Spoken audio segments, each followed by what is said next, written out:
The question of how and why the United Nations is the crux of the great conspiracy to destroy the sovereignty of the United States and the enslavement of the American people within a UN one-world dictatorship is a complete and unknown mystery to the vast majority of the American people.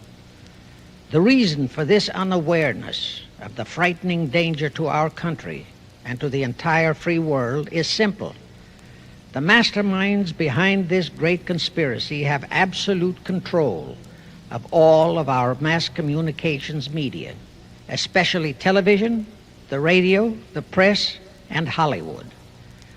We all know that our State Department, the Pentagon, and the White House have brazenly proclaimed that they have the right and the power to manage the news, to tell us not the truth, but what they want us to believe. They have seized that power on orders from their masters of the great conspiracy. And the objective is to brainwash the people into accepting the phony peace bait to transform the United States into an enslaved unit of the United Nations one world government. First of all, bear in mind that the so-called UN police action in Korea, fought by the United States, in which 150,000 of our sons were murdered and maimed, was part of the plot, just as the undeclared by Congress war in Vietnam, in which our sons are dying, is part of the plot, just as the plot against Rhodesia and South Africa, in which our sons will be dying, is part of the UN plot. However, the vitally important thing for all Americans, all you mothers of the boys who died in Korea and are now dying in Vietnam, to know is that our so-called leaders in Washington, whom we elected to safeguard our nation and our Constitution, are the betrayers, and that behind them are a comparatively small group of men whose sole objective is to enslave the whole world of humanity in their satanic plot of one world government.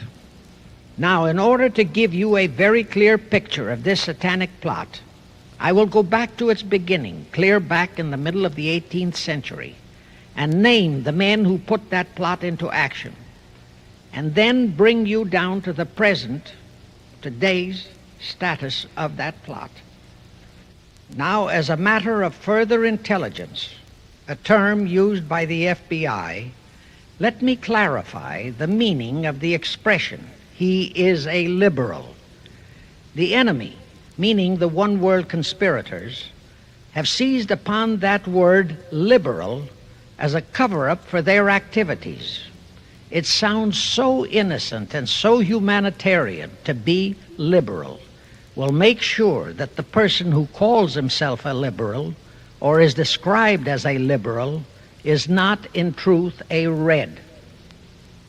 Now then, this satanic plot was launched back in the 1760s when it first came into existence under the name of the Illuminati.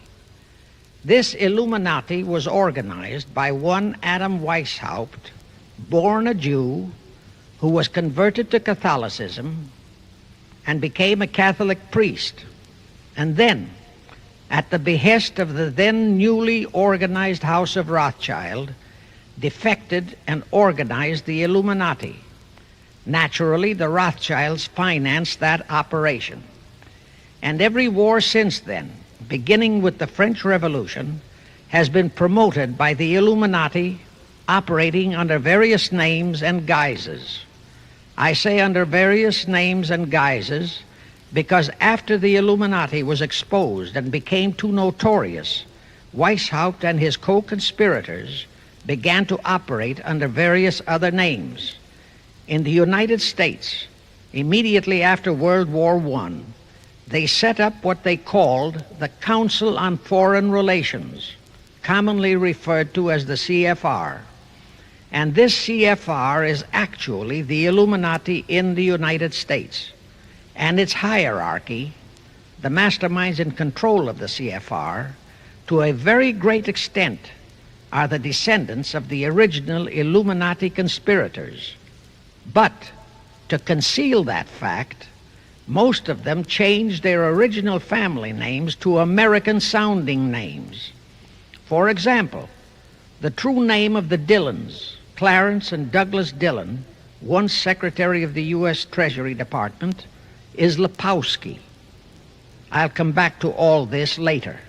There is a similar establishment of the Illuminati in England, operating under the name of the British Institute of International Affairs. There are similar secret Illuminati organizations in France, Germany, and other nations operating under different names. And all these organizations, including the CFR, continuously set up numerous subsidiary or front organizations that are infiltrated into every phase of the various nations' affairs. But at all times, the operations of these organizations were and are masterminded and controlled by the internationalist bankers, who in turn were and are controlled by the Rothschilds.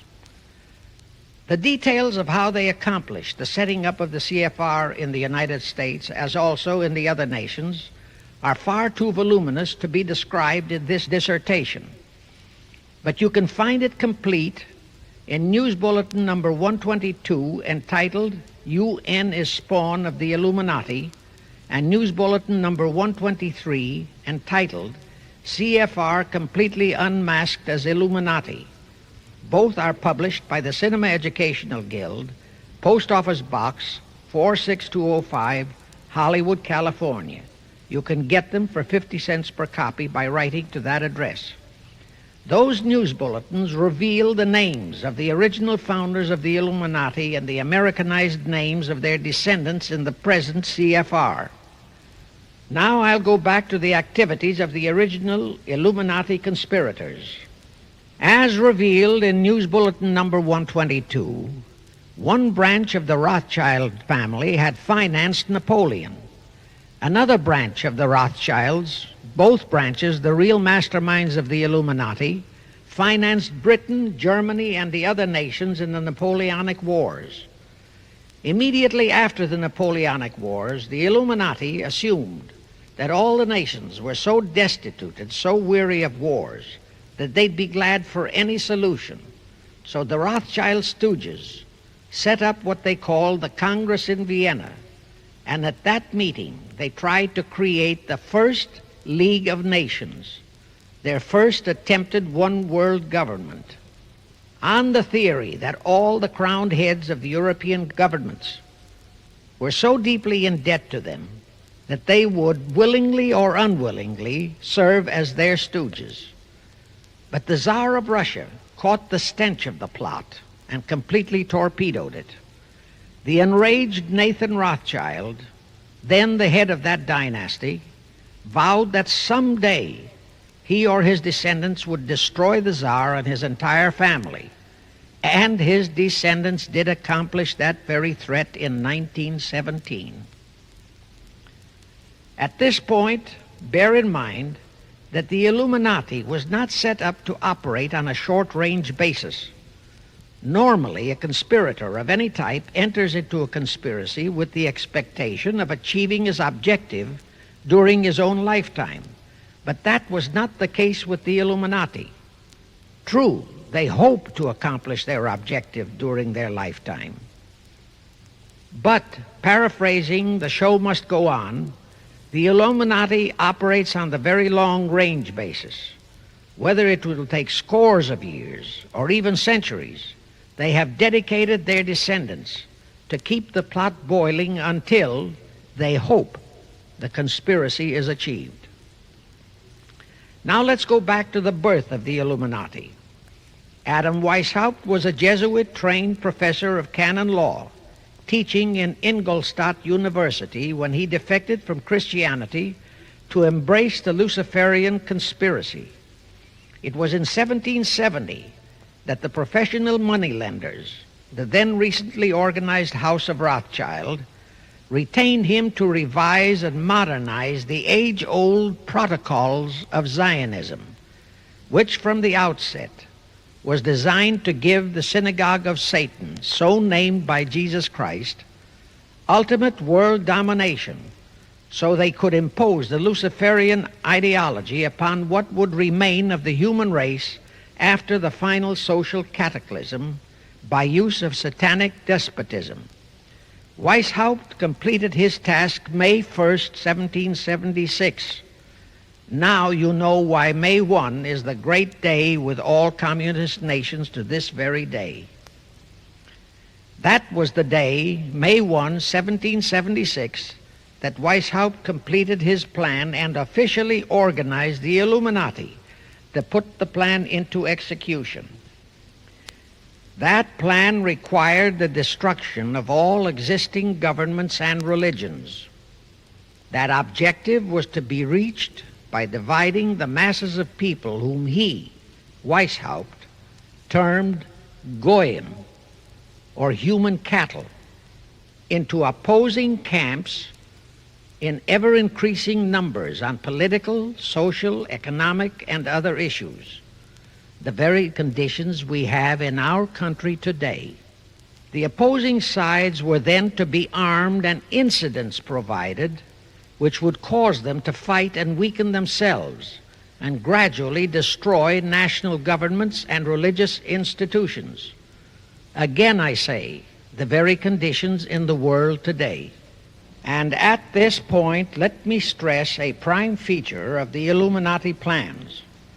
When and if their blueprint for world control, the protocols of the elders of Zion, is discovered and exposed, they would wipe all the Jews off the face of the earth in order to divert suspicions from themselves. If you think this is far-fetched, bear in mind that they permitted Hitler, a liberal socialist himself, who was financed by Krupp, Kennedy, the Warburgs, and the Rothschilds, to incinerate 600,000 Jews. Now, just why did the conspirators choose the word Illuminati for their satanic organization?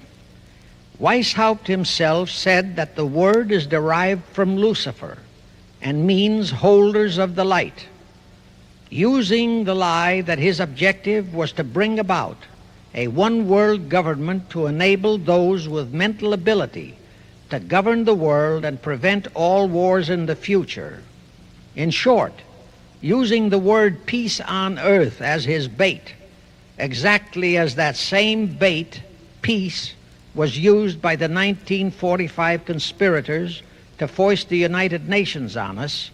Weishaupt, financed, I repeat, by the Rothschilds, recruited some 2,000 paid followers.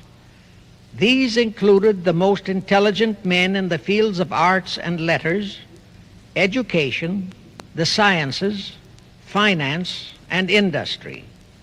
He then established lodges of the Grand Orient, Masonic lodges, to be their secret headquarters.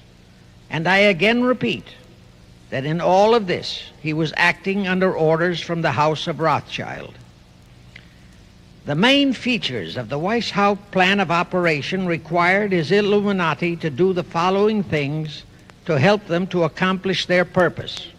Number one, use monetary and sex bribery to obtain control of men already in high places in the various levels of all governments and other fields of endeavor.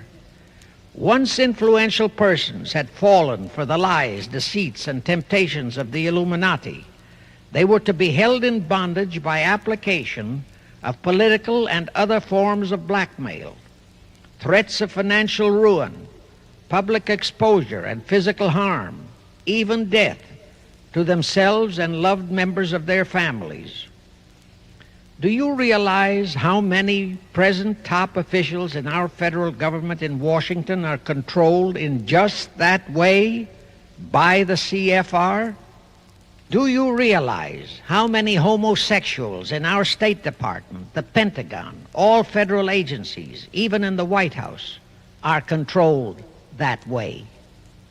Number two, Illuminati on the faculties of colleges and universities were to cultivate students possessing exceptional mental ability belonging to well-bred families with international leanings and recommend them for special training in internationalism. Such training was to be provided by granting scholarships to those selected by the Illuminists. That gives you an idea what a Rhodes Scholarship means. It means indoctrination into accepting the idea that only a one-world government can put an end to recurring wars and strife. That's how the United Nations was sold to the American people.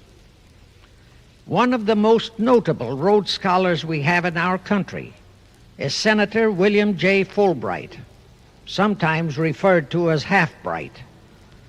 His entire voting record spells Illuminati.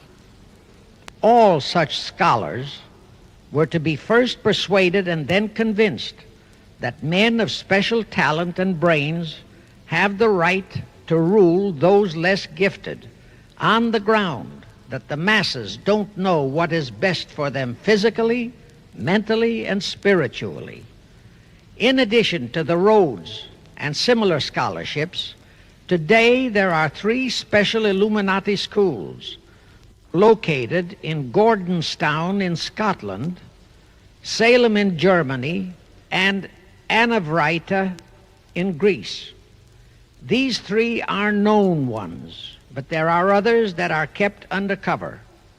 Prince Philip, the husband of Britain's Queen Elizabeth, was educated at Gordonstown at the instigation of Lord Louis Mountbatten, his uncle, a Rothschild relative who became Britain's admiral of the fleet after World War II ended.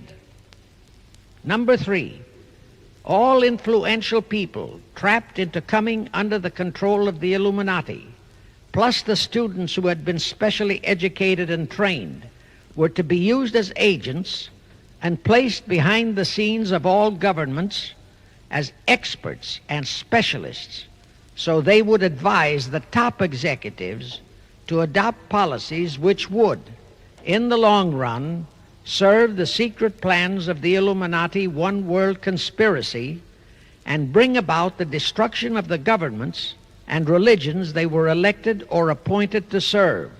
Do you know how many such men operate in our government at this very time? Rusk, McNamara, Hubert Humphrey, Fulbright, Kuchel, and go on and on and on. Number 4, perhaps the most vital directive in Weishaupt's plan was to obtain absolute control of the press, at that time the only mass communications media, to distribute information to the public, so that all news and information could be slanted, so that the masses could be convinced that a one-world government is the only solution to our many and varied problems. Now do you know who owns and controls our mass communications media? I'll tell you, practically all the movie lots in Hollywood is owned by the Lehmans, Kuhn, Loeb and Company, Goldman Sachs, and other internationalist bankers. All the national radio and TV channels in the nation are owned and controlled by those same internationalist bankers. The same is true of every chain of metropolitan newspapers and magazines, also of the press wire services, such as Associated Press, United Press International, etc.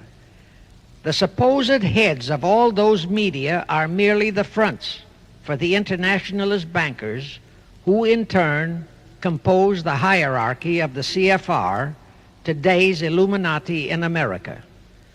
Now can you understand why the Pentagon's press agent Sylvester so brazenly proclaimed that the government has the right to lie to the people? What he really meant was that our CFR-controlled government had the power to lie to and be believed by the brainwashed American people. And let's again go back to the first days of the Illuminati. Because Britain and France were the 2 greatest world powers in the late years of the 18th century, Weishaupt ordered the Illuminati to foment the colonial wars, including our Revolutionary War, to weaken the British Empire and organize the French Revolution to destroy the French Empire. He scheduled the French Revolution to start in 1789. However, in 1784, a true act of God placed the Bavarian government in possession of evidence which proved the existence of the Illuminati, and that evidence could have saved France if they, the French government, hadn't refused to believe it. Here is how that act of God happened. It was in 1874 that Weishaupt issued his orders for the French Revolution. A German writer named Zwack put it into book form. It contained the entire Illuminati story and Weishaupt's plans. A copy of this book was sent to the Illuminists in France, headed by Robespierre, whom Weishaupt had delegated to foment the French Revolution. The courier was struck and killed by lightning as he rode through Ralestan on his way from Frankfurt to Paris. The police found the subversive documents on his body and turned them over to the proper authorities. After careful study of the plot, the Bavarian government ordered the police to raid Weishaupt's newly organized lodges of the Grand Orient and the homes of his most influential associates. All additional evidence thus discovered convinced the authorities the documents were genuine copies of the conspiracy by which the Illuminati planned to use wars and revolutions to bring about the establishment of a one-world government, the powers of which they, headed by the Rothschilds, intended to usurp as soon as it was established, exactly in line with the United Nations plot of today.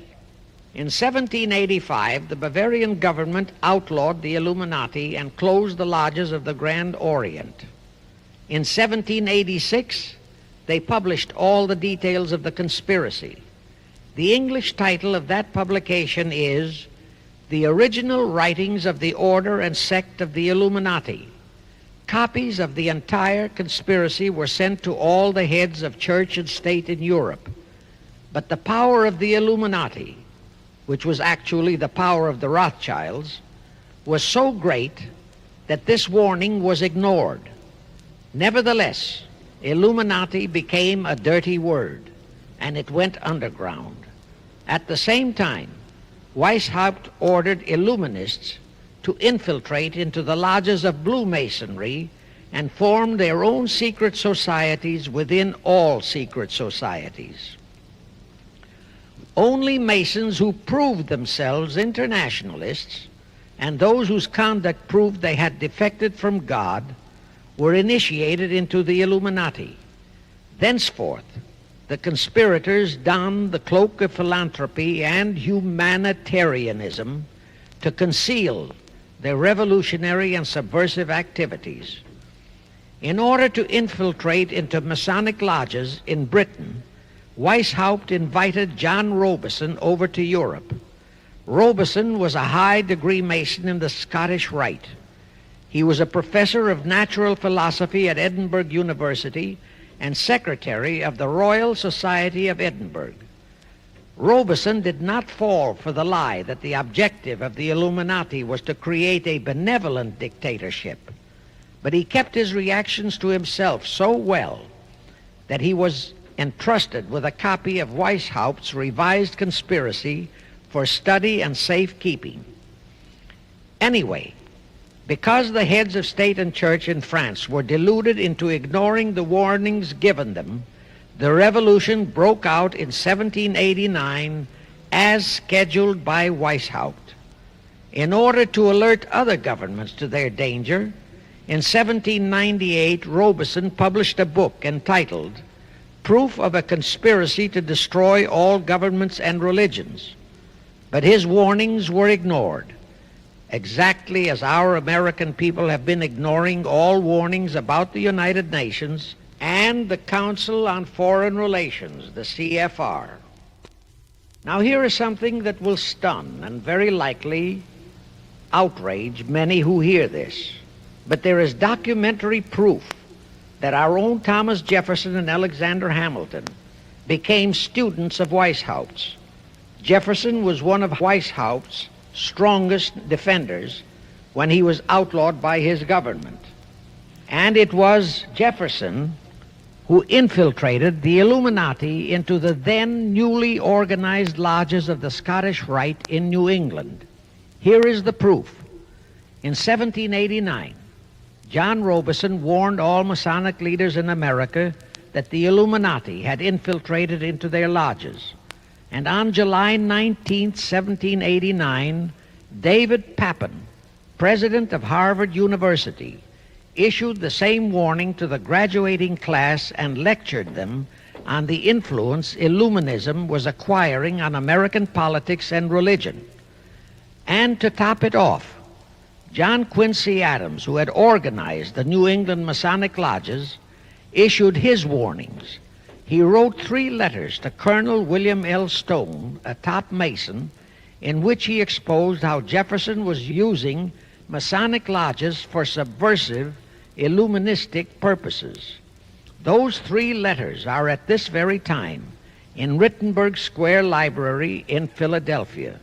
In short, Jefferson, founder of the Democratic Party, was a member of the Illuminati, which at least partly accounts for the condition of the party at this time. And through infiltrations of the Republican Party, we have exactly nothing of loyal Americanism today. That disastrous rebuff at the Congress at Vienna, created by the Tsar of Russia, did not by any means destroy the Illuminati conspiracy. It merely forced them to adopt a new strategy. Realizing that the one world idea was, for the moment, killed, the Rothschilds decided that to keep the plot alive, they'd have to do it by heightening their control of the money systems of the European nations. Earlier, by a ruse, the outcome of the Battle of Waterloo had been falsified. Rothschild had spread a story that Napoleon had won that battle. That had precipitated a terrific panic on the stock market in England. All stocks had plummeted down to practically zero, and Nathan Rothschild bought all the stocks for virtually a penny on its dollar values. That gave him complete control of the economy of Britain and virtually of all Europe. So immediately after that Congress in Vienna had boomeranged, Rothschild forced Britain to set up a new Bank of England, which he absolutely controlled. Exactly as later, through Jacob Schiff, he engineered our own Federal Reserve Act, which gave the House of Rothschild a secret control of the economy in the United States. But now for a moment, let's dwell on the activities of the Illuminati in the United States. In 1826, one Captain William Morgan decided it was his duty to inform all Masons and the general public what the full truth was regarding the Illuminati, their secret plans and intended objectives, also reveal the identities of the masterminds of the conspiracy. The Illuminati promptly tried Morgan in absentia and convicted him of treason. They ordered one Richard Howard, an English Illuminist, to carry out their sentence of execution as a traitor. Morgan was warned and he tried to escape to Canada, but Howard caught up with him near the border, near the Niagara Gorge to be exact, where he murdered him. This was verified in a sworn statement made in New York by one Avery Allen to the effect that he heard Howard render his report of the execution to a meeting of Knights Templars in St. John's Hall, New York. He also told how arrangements had been made to ship Howard back to England. That Allen affidavit is on record in New York City archives. Very few Masons and very few of the general public know that general disapproval over that incident of murder caused approximately half of all the Masons in the northern jurisdiction of the United States to secede. Copies of the minutes of the meeting held to discuss that matter are still in existence in safe hands, and that all that secrecy emphasizes the power of the masterminds of the Illuminati to prevent such terrible events of history from being taught in our schools. In the early 1850s, the Illuminati held a secret meeting in New York, which was addressed by a British Illuminist named Wright. Those in attendance were told that the Illuminati was organizing to unite the nihilist and atheist groups with all other subversive groups into an international to be known as communists. That was when the word communist first came into being, and it was intended to be the supreme weapon and scare word to terrify the whole world and drive the terrorized peoples into the Illuminati one world scheme. This scheme, communism, was to be used to enable the Illuminati to foment future wars and revolutions. Clinton Roosevelt, a direct ancestor of Franklin Roosevelt, Horace Greeley and Charles Dana, foremost newspaper publishers of that time, were appointed to head a committee to raise funds for the new venture. Of course, most of the funds were provided by the Rothschilds. And this fund was used to finance Karl Marx and Engels when they wrote Das Kapital and the Communist Manifesto in Soho, England. And this clearly reveals that communism is not a so-called ideology, but a secret weapon, a bogeyman word to serve the purpose of the Illuminati. Weishaupt died in 1830. But prior to his death, he prepared a revised version of the age-old conspiracy, the Illuminati, which, under various aliases, was to organize, finance, direct, and control all international organizations and groups by working their agents into executive positions at the top. In the United States, we have Woodrow Wilson, Franklin Roosevelt, Jack Kennedy, Johnson, Rusk, McNamara, Fulbright, etc., as prime examples. In addition, while Karl Marx was writing the Communist Manifesto under the direction of one group of Illuminists, Professor Karl Ritter of Frankfurt University was writing the antithesis under direction of another group. The idea was that those who direct the overall conspiracy could use the differences in those two so-called ideologies to enable them to divide larger and larger members of the human race into opposing camps so that they could be armed and then brainwashed into fighting and destroying each other, and particularly to destroy all political and religious institutions. The work Ritter started was continued after his death and completed by the German so-called philosopher Friedrich Wilhelm Nietzsche, who founded Nietzscheism. This Nietzscheism was later developed into fascism and then into Nazism and was used to foment World Wars I and II. In 1834, the Italian revolutionary leader Giuseppe Mazzini was selected by the Illuminati to direct their revolutionary program throughout the world. He served in that capacity until he died in 1872. But some years before he died, Mazzini had enticed an American general named Albert Pike into the Illuminati. Pike was fascinated by the idea of a one-world government, and ultimately he became the head of this Luciferian conspiracy.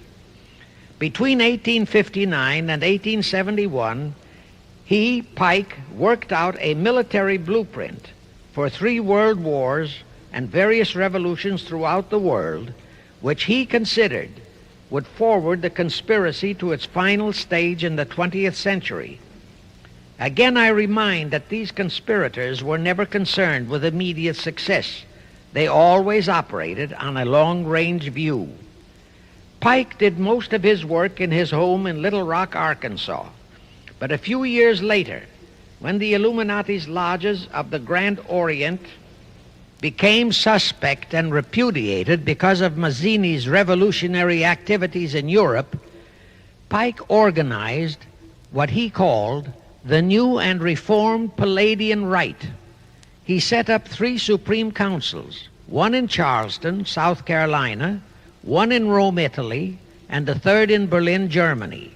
He had Mazzini establish 23 subordinate councils in strategic locations throughout the world. These have been the secret headquarters of the world revolutionary movement ever since. Long before Marconi invented radio, the scientists in the Illuminati had found the means for Pike and the heads of his councils to communicate secretly. It was the discovery of that secret that enabled intelligence officers to understand how apparently unrelated incidents, one such as the assassination of an Austrian prince at Sarajevo, took place simultaneously throughout the world, which developed into a war or a revolution. Pike's plan was as simple as it has proved effective.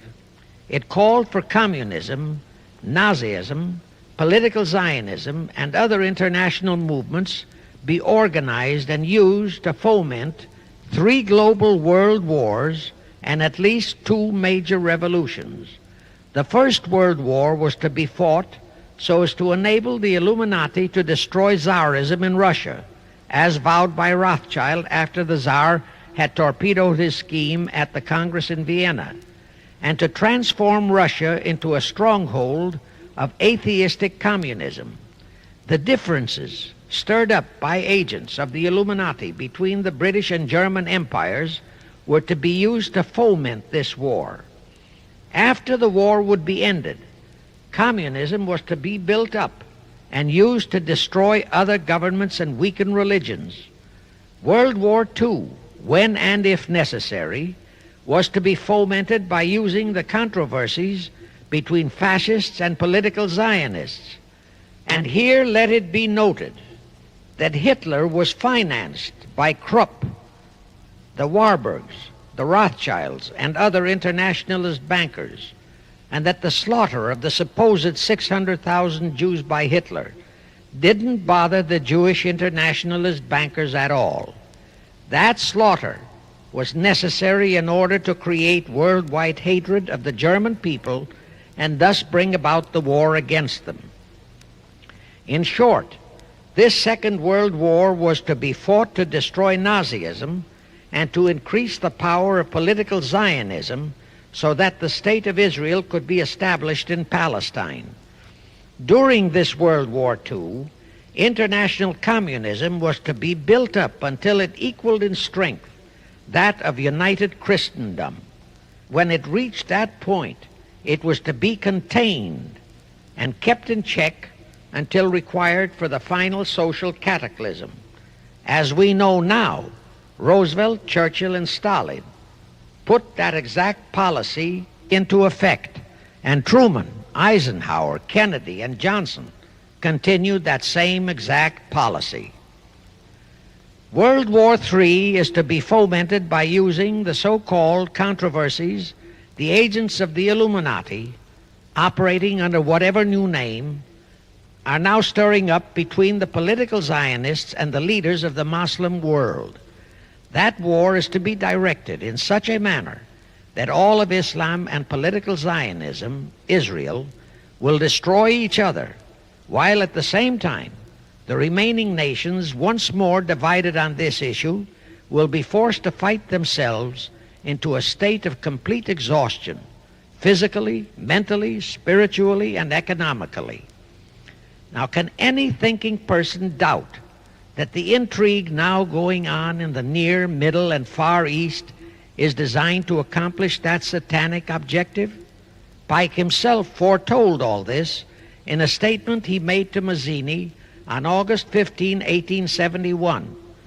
Pike stated that after World War III is ended, those who will inspire to undisputed world domination will provoke the greatest social cataclysm the world has ever known.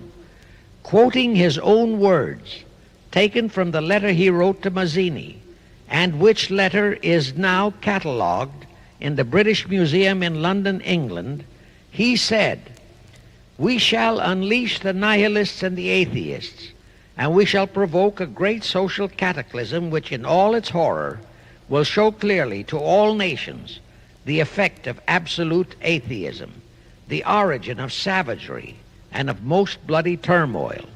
Then everywhere the people forced to defend themselves against the world minority of revolutionaries will exterminate those destroyers of civilization, and the multitudes disillusioned with Christianity, whose deistic spirits will be from that moment on without direction and leadership, and anxious for an ideal but without knowledge where to send its adoration, will receive the true light through the universal manifestation of the pure doctrine of Lucifer, brought finally out into public view, a manifestation which will result from a general reactionary movement which will follow the destruction of Christianity and atheism, both conquered and exterminated at the same time."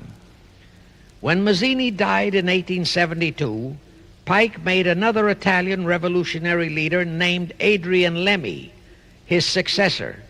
Lemmy, in turn, was succeeded by Lenin and Trotsky, then by Stalin. The revolutionary activities of all those men were financed by British, French, German, and American international bankers, all of them dominated by the House of Rothschild.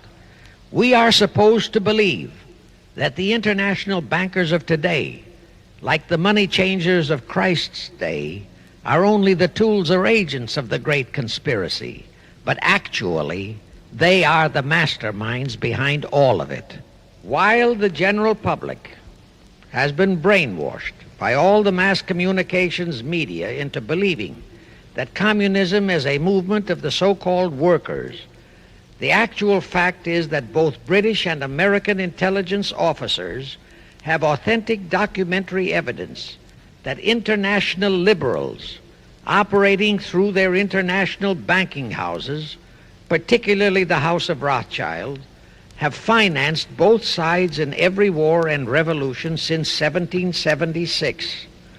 Those who today comprise the conspiracy, the CFR in the United States, direct our governments, whom they hold in usury through such methods as the Federal Reserve System in America, to fight wars such as Vietnam, created by the United Nations, so as to further Pike's Illuminati plans to bring the world to that stage of the conspiracy when atheistic communism and the whole of Christianity can be forced into an all-out Third World War within each remaining nation, as well as on an international scale.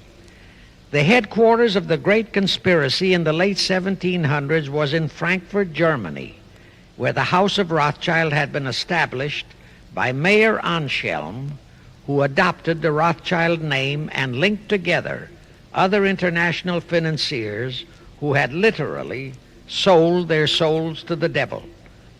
After the Bavarian government's exposure in 1786, the conspirators moved their headquarters to Switzerland, then to London.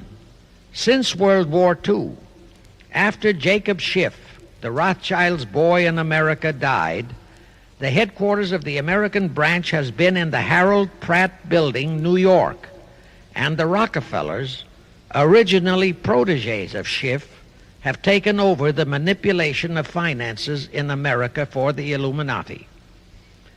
In the final phases of the conspiracy, the one world government will consist of the king dictator, head of the United Nations, the CFR, and a few billionaires, economists, and scientists who have proved their devotion to the great conspiracy. All others are to be integrated into a vast conglomeration of mongrelized humanity, actually slaves. Now let me show you how our federal government and the American people have been sucked into the one world takeover plot of the Illuminati great conspiracy. And always bear in mind that the United Nations was created to become the housing for that one world so-called liberal conspiracy. The real foundations of the plot for the takeover of the United States were laid during the period of our Civil War. Not that Weishaupt and the earlier masterminds had ever overlooked the New World.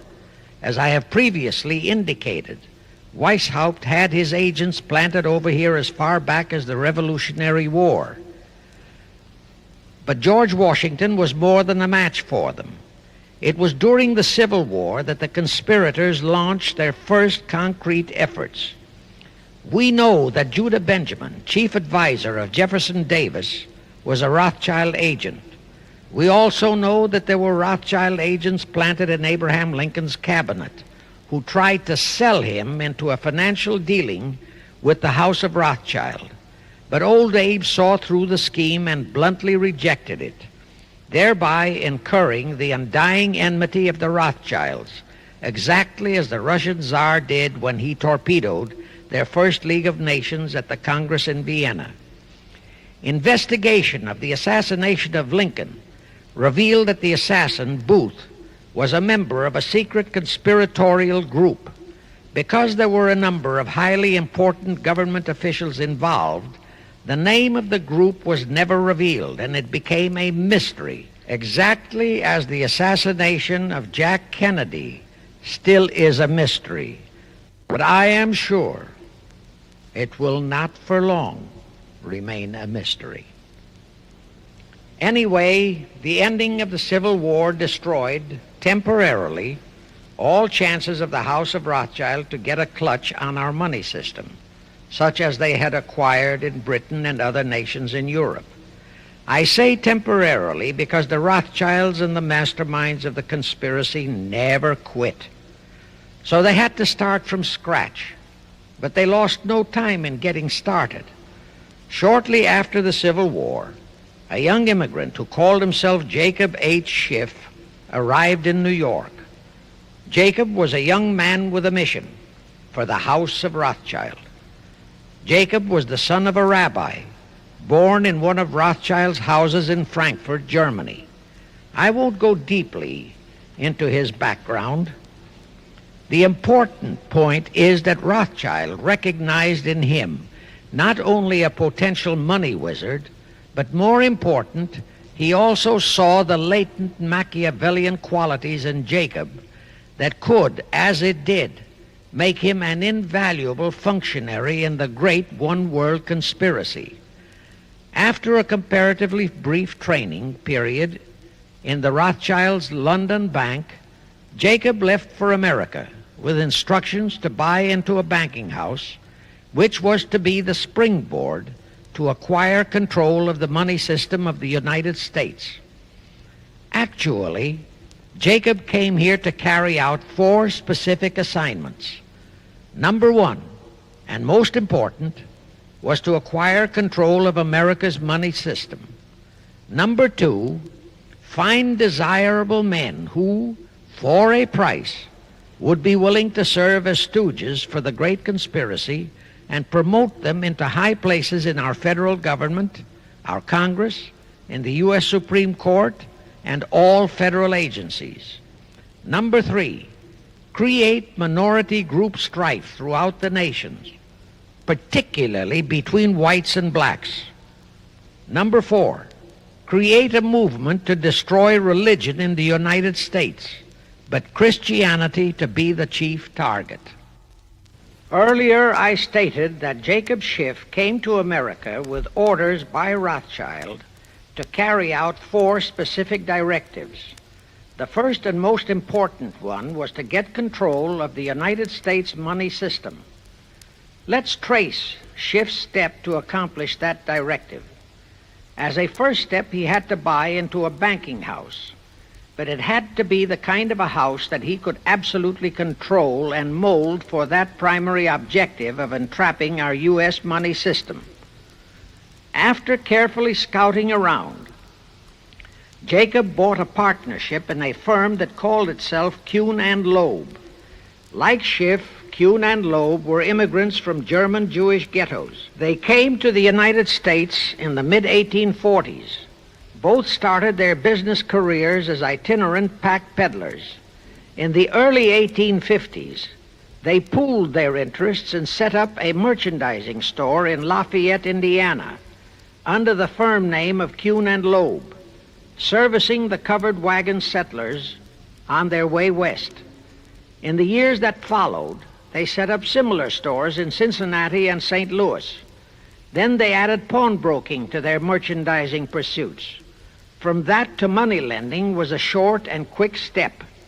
By the time Schiff arrived on the scene, Kuhn and Loeb was a well-known private banking firm, and this is the firm Jacob bought into. Shortly after he became a partner in Kuhn and Loeb, Schiff married Loeb's daughter, Teresa. Then he bought out Kuhn's interests and moved the firm to New York, and Kuhn and Loeb became Kuhn, Loeb and Company, international bankers, with Jacob Schiff, agent of the Rothschilds, ostensibly the sole owner.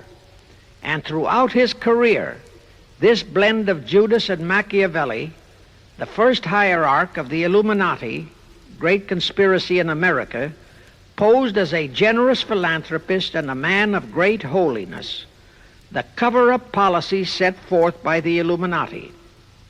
As I have stated, the first great step of the conspiracy was to be the entrapment of our money system.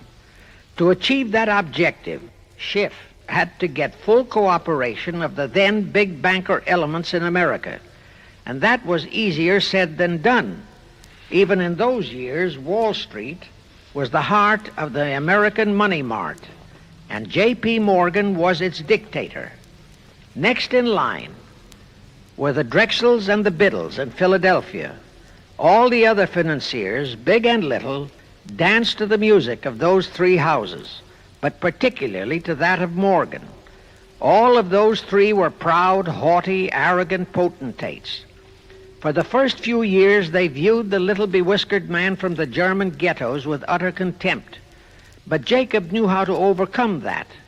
He threw a few Rothschild bones to them, said bones being distribution in America of desirable European stock and bond issues. Then he discovered he had a still more potent weapon in his hands in the following. It was in the decades following our Civil War that our industries began to burgeon. We had great railroads to build. The oil, mining, steel, textile industries were bursting out of their swaddling clothes. All that called for vast financing. Much of that financing had to come from abroad. That meant the House of Rothschild, and that was when Schiff came into his own. He played a very crafty game. He became the patron saint of John D. Rockefeller, Edward R. Harriman, and Andrew Carnegie. He financed the Standard Oil Company for Rocky, the railroad empire for Harriman, and the steel empire for Carnegie. But instead of hogging all the other industries for Kuhn, Loeb and Company, he opened the doors of the House of Rothschild to Morgan, Biddle, and Drexel. In turn, Rothschild arranged the setting up of London, Paris, European, and other branches for those three, but always in partnerships with Rothschild subordinates. And Rothschild made it very clear to all those men that Schiff was to be the boss in New York. Thus, at the turn of the century, Schiff had a tight control of the entire banking fraternity on Wall Street, which by then, with Schiff's help, included Lehman Brothers, Goldman Sachs, and other internationalist banks, headed by men chosen by the Rothschilds. In short, that meant control of the nation's money powers, and he was then ready for the giant step, the entrapment of our national money system. Now, under our Constitution, all control of our money system is vested solely in our Congress. Schiff's next important step was to seduce our Congress to betray that constitutional edict by surrendering that control to the hierarchy of the Illuminati's great conspiracy. In order to legalize that surrender and thus make the people powerless to resist it, it would be necessary to have Congress enact special legislation. To accomplish that, Schiff would have to infiltrate stooges into both houses of Congress, stooges powerful enough to railroad Congress into passing such legislation. Equally, or even more important, he would have to plant a stooge in the White House, a president without integrity and without scruples, who would sign that legislation into law. To accomplish that, he had to get control of either the Republican or the Democratic Party. The Democratic Party was the more vulnerable. It was the hungrier of the two parties. Except for Grover Cleveland, the Democrats had been unable to land one of their men in the White House since before the Civil War. There were two reasons for that. Number one, poverty of the party. Number two, there were considerably more Republican-minded voters than Democrats. The poverty matter was not a great problem, but the voter problem was a different story. But as I previously said, Schiff was a smart cookie. Here is the atrocious and murderous method he employed to solve that voter problem.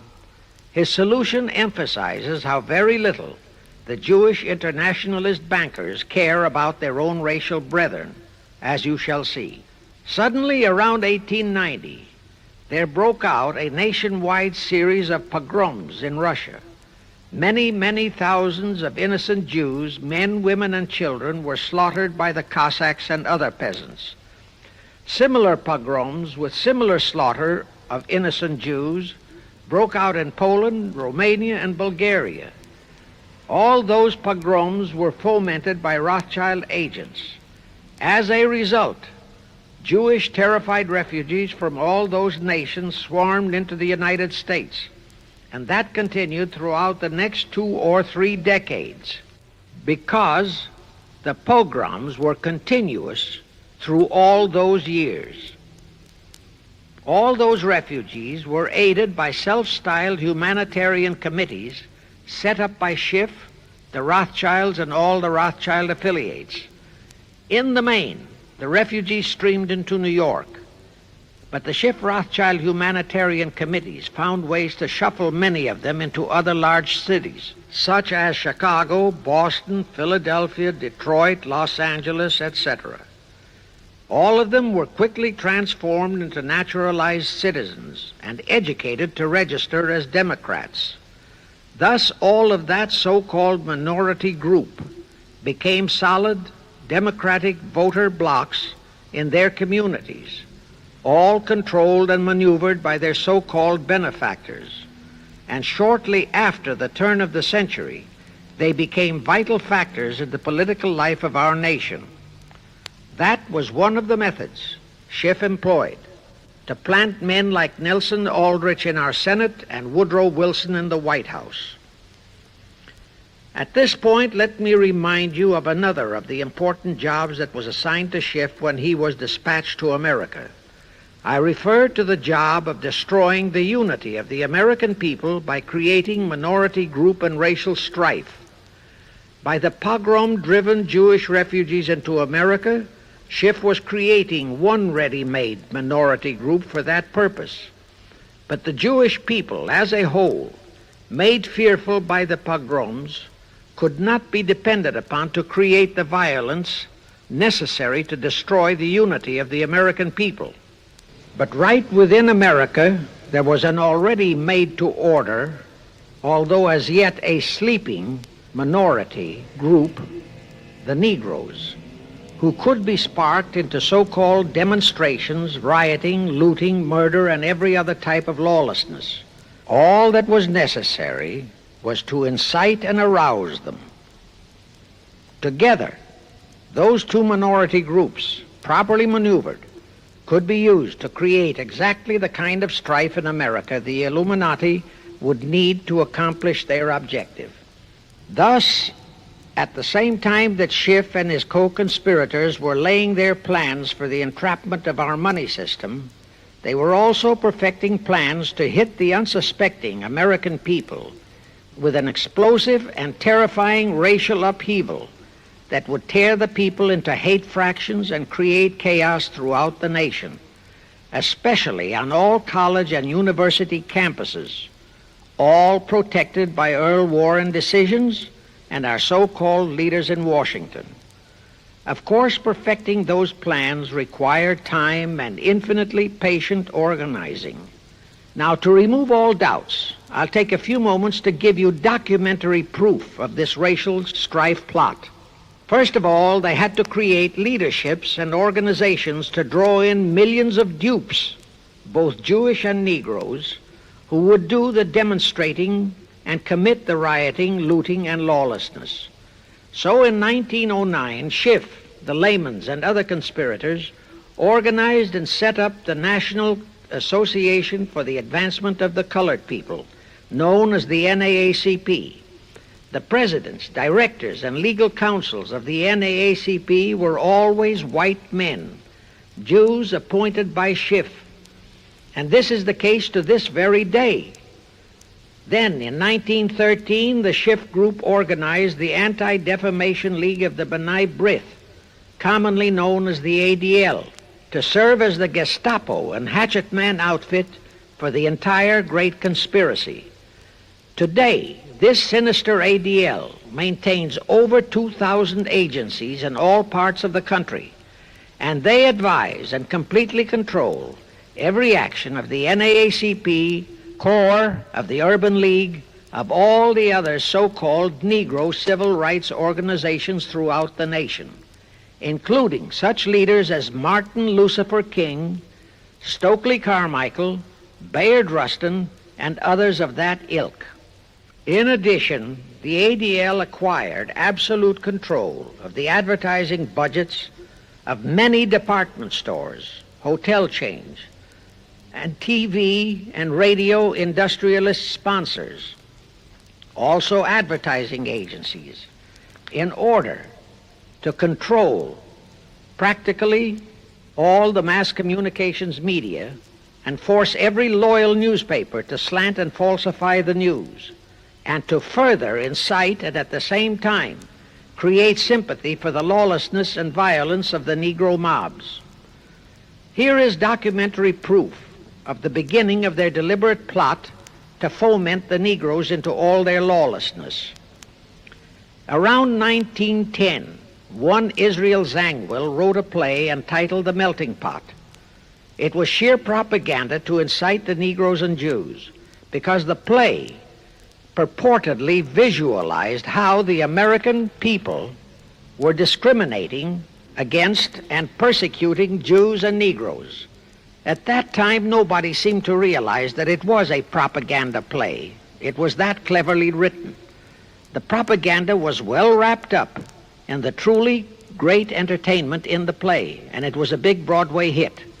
Now, in those years, the legendary Diamond Jim Brady used to throw a banquet at the famous Delmonico restaurant in New York after the opening performance of a popular play. He threw such a party for the cast of The Melting Pot, its author, producer, and chosen Broadway celebrities. By then, I'd already made a personal mark on the Broadway theater and was invited to that party. There I met George Bernard Shaw and a Jewish writer named Israel Cohen. Zangwill, Shaw, and Cohen were the triumvirate who created the Fabian Society in England and had worked closely with a Frankfurt Jew named Mordecai, who had changed his name to Karl Marx. But remember, at that time, both Marxism and communism were just emerging, and nobody paid much attention to either, and nobody suspected the propaganda in the writings of those three really brilliant writers. At that banquet, Israel Cohen told me he was then engaged in writing a book which was to be a follow-up on Zangwill's The Melting Pot. The title of his book was to be A Racial Program for the 20th Century. At that time, I was completely absorbed by my work as a playwright, and significant as that title was, its real objective never dawned on me, nor was I interested in reading the book. But it suddenly hit me with the force of a hydrogen bomb when I received a newspaper clipping of an item published by the Washington, D.C. Evening Star in May 1957.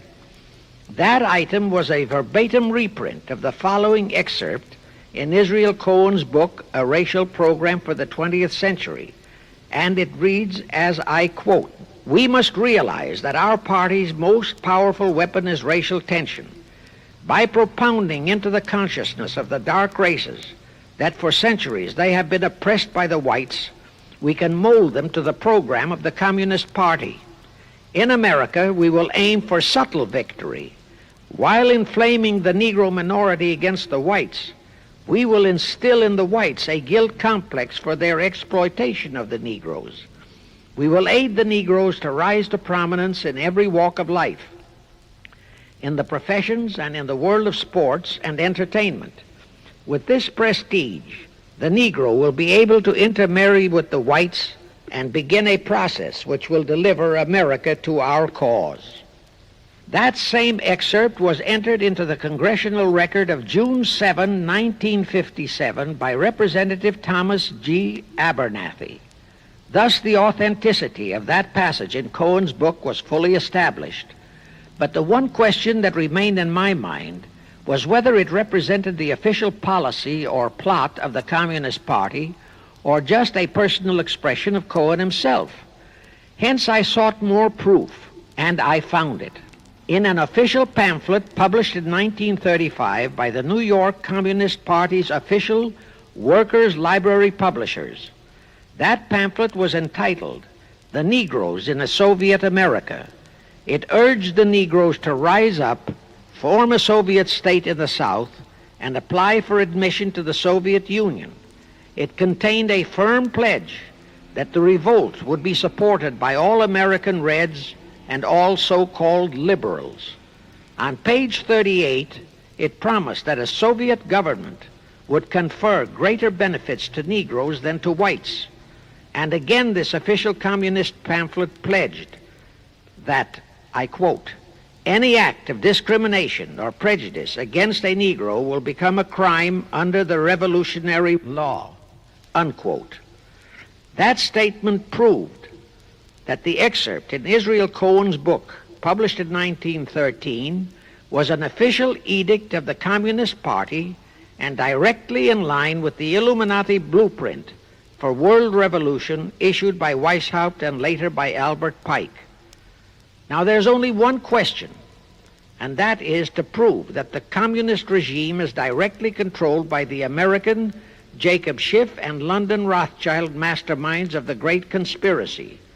A little later, I will provide that proof that will remove even a remote doubt that the Communist Party, as we know it, was created by those masterminds, capitalists, if you will note, that Schiff, the Warburgs, and the Rothschilds planned and financed the entire Russian Revolution, also the murder of the Tsar and his family, and that Lenin, Trotsky, and Stalin took their orders directly from Schiff and the other capitalists whom they supposedly are fighting. Now can you see why the vile Earl Warren and his equally vile co-Supreme Court justices issued that infamous and treasonous desegregation decision in 1954? It was to aid and abet the plot of the Illuminati conspirators to create tension and strife between Negroes and whites. Can you see why the same Earl Warren issued his decision prohibiting Christian prayers and Christmas carols in our schools? It was done to destroy Christianity. Can you see why Eisenhower, despite all the rigid constitutional prohibitions, sent federal troops into a southern state to enforce the desegregation decision? Why Kennedy did likewise? And can you see why Johnson and 66 senators, despite the protests of 90% of the American people, voted for the consular treaty, which opens our entire country to Russian spies and saboteurs? All those 66 senators are 20th century Benedict Arnolds. It is up to you and you, all of the American people, to force Congress, our elected servants, to haul in those American traitors for impeachments, and that when proven guilty, they all be given the punishment prescribed for traitors who aid and abet our enemies. And that includes the forcing of rigid investigations by Congress of the CFR, and all their fronts, such as the ADL, the NAACP, SNCC, and such Illuminati tools as Martin Lucifer King. Such investigations will completely unmask all the leaders in Washington and the Illuminati and all their affiliations and affiliates as traitors carrying out the Illuminati plot. It will completely unmask the United Nations as the intended crux of the entire plot and force Congress to take the U.S. out of the UN and hurl the UN out of the U.S. In fact, it will destroy the UN and the entire plot. Before I close this phase, I wish to reiterate and stress one vital point, which I urge you to never forget if you wish to save our country for your children and their children. Here is the point. Every unconstitutional and unlawful act committed by Woodrow Wilson, by Franklin Roosevelt, by Truman, Eisenhower, and Kennedy, and are now being committed by Johnson, is exactly in line with the Illuminati conspirators' centuries-old plot outlined by Weishaupt and Albert Pike. Every vicious decision issued by the traitorous Earl Warren and his equally traitorous Supreme Court justices was directly in line with what the Illuminati blueprint required. That all the treason committed by our State Department under Rusk and earlier by John Foster Dulles and Marshall, also all the treason committed by McNamara and his predecessors, is directly in line with that same Illuminati blueprint for the takeover of the world. Also the amazing treason by various members of our Congress, especially by the 66 senators who signed for the Consular Treaty, has been committed on orders from the Illuminati. Now I will go back to Jacob Schiff's entrapment of our money system and the treasonous actions that followed. It will also reveal the Schiff-Rothschild control of not only Karl Marx, but of Lenin, Trotsky, and Stalin, who created the revolution in Russia and set up the Communist Party. It was in 1908 that Schiff decided the time had come for his seizure of our money system. His chief lieutenants in that seizure were Colonel Edward Mandel House, whose entire career was that of chief executive and courier for Schiff, as I shall show, Bernard Baruch, and Herbert Lehman. In the fall of that year, they assembled in secret conclave at the Jekyll Island Hunt Club, owned by J.P. Morgan at Jekyll Island, Georgia. Among those present were J.P. Morgan, John D. Rockefeller, Colonel House, Senator Nelson Aldrich, Schiff, Stillman and Vanderlip of the New York National City Bank, W.N.J. Seligman, Eugene Meyer, Bernard Baruch, Herbert Lehman, Paul Warburg, in short, all of the international bankers in America, all of them members of the hierarchy of the Illuminati's great conspiracy. A week later, they emerged with what they called the Federal Reserve System. Senator Aldrich was the stooge who was to railroad it through Congress. But they held that railroading in abeyance for one chief reason. They would first have to plant their man, an obedient stooge, in the White House to sign the Federal Reserve Act into law. They knew that even if the Senate would pass that act unanimously, the then newly elected President Taft would promptly veto it. So they waited. In 1912, their man, Woodrow Wilson, was elected to the presidency. Immediately after Wilson was inaugurated, Senator Aldrich railroaded the Federal Reserve Act through both houses of Congress, and Wilson promptly signed it, and the Federal Reserve Act became law. That heinous act of treason was committed in December 23, 1913, 2 days before Christmas, when all the members of Congress, except for several carefully picked representatives and 3 equally carefully picked senators, were away from Washington. How heinously treasonous was that act? I'll tell you. Our founding fathers knew full well the power of money. They knew that whoever had that power held the destiny of our nation in his hands. Therefore, they carefully guarded this power when they set forth in the Constitution that Congress, the elected representatives of the people, alone would have that power. The constitutional language on this point is brief, concise, and specific, stated in Article 1, Section 8, Paragraph 5, defining the duties and powers of Congress, and I quote, "To coin money, regulate the value thereof, and of foreign coin, and the standard of weights and measures," unquote. But on that tragic, unforgettable day of infamy, December 23, 1913, the men we sent to Washington to safeguard our interests, the representatives and senators and Woodrow Wilson, delivered the destiny of our nation into the hands of two aliens from Eastern Europe, Jacob Schiff and Paul Warburg. Warburg was a very recent immigrant who came here on orders from Rothschild for the express purpose of blueprinting that foul Federal Reserve Act. Now, the vast majority of the American people think that the Federal Reserve System is a United States government-owned agency. That is positively false. All of the stock of the Federal Reserve banks is owned by the member banks, and the heads of the member banks are all members of the hierarchy of the great Illuminati conspiracy known today as the CFR.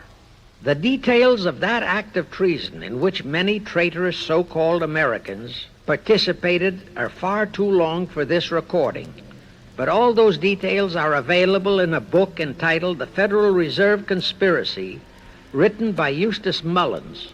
In that book, Mullins tells the entire horrifying story and backs it up with unquestionable documentations. Aside from it being a truly fascinating and shocking story of that great betrayal, every American should read it as a matter of vital intelligence for the time when the whole American people will finally come awake and smash the entire conspiracy. And with God's help, that awakening will surely come. You can get a copy of that book from the publishers, the Christian Educational Association, 530 Chestnut Street, Union, New Jersey. Now, if you think that those aliens and their by accident of birth American co-conspirators would be content with just the control of our money system, you're in for another very sad shock. The Federal Reserve System gave the conspirators complete control of our money system, but it in no way touched the earnings of the people, because the Constitution positively forbids what is now known as the 20% withholding tax. But the Illuminati blueprint for one-world enslavement called for the confiscation of all private property and control of individual earning powers. This, and Karl Marx stressed that feature in his blueprint, had to be accomplished by a progressive graduated income tax. As I stated, such a tax could not lawfully be imposed upon the American people. It is succinctly and expressly forbidden by our Constitution. Thus, only an amendment to the Constitution could give the federal government such confiscatory powers. Well, that too was not an insurmountable problem for our Machiavellian plotters. The same elected leaders in both houses of Congress and the same Mr. Woodrow Wilson, who signed the infamous Federal Reserve Act into law, amended the Constitution to make the federal income tax, known as the 16th Amendment, a law of the land. Both are illegal under our Constitution. In short, the same traitors signed both betrayals, the Federal Reserve Act and the 16th Amendment, into law. However, it seems that nobody ever realized that the 16th Amendment was set up to rob, and I do mean rob, the people of their earnings via the income tax provision. The plotters didn't fully use that provision until World War II, when that great humanitarian, Franklin Roosevelt, applied a 20% withholding tax on all small wage earners and up to 90% on higher incomes. Oh, of course, he faithfully promised that it would be only for the duration of the war. But what was a promise to such a charlatan who in 1940, when he was running for his third term, kept proclaiming, I say again and again and again that I will never send American boys to fight on foreign soil. Remember? He was proclaiming that even as he was already preparing to plunge us into World War II by enticing the Japanese into that sneak attack on Pearl Harbor to furnish him with his excuse. And before I forget, let me remind you that another charlatan named Woodrow Wilson used exactly that same campaign slogan in 1916. His slogan was, "Re-elect the man who will keep your sons out of the war." Exactly the same formula, exactly the same promises. But wait, as Al Jolson used to say, you ain't heard nothing yet. That 16th Amendment income tax trap was intended to confiscate, rob, the earnings only of the common herd, you and me. It was not intended to even touch the huge incomes of the Illuminati gang, the Rockefellers, the Carnegies, the Lehmans, and all the other conspirators. So together with that 16th Amendment, they created what they called the tax-free foundations. That would enable the conspirators to transform their huge wealth into such so-called foundations and avoid payment of virtually all income taxes.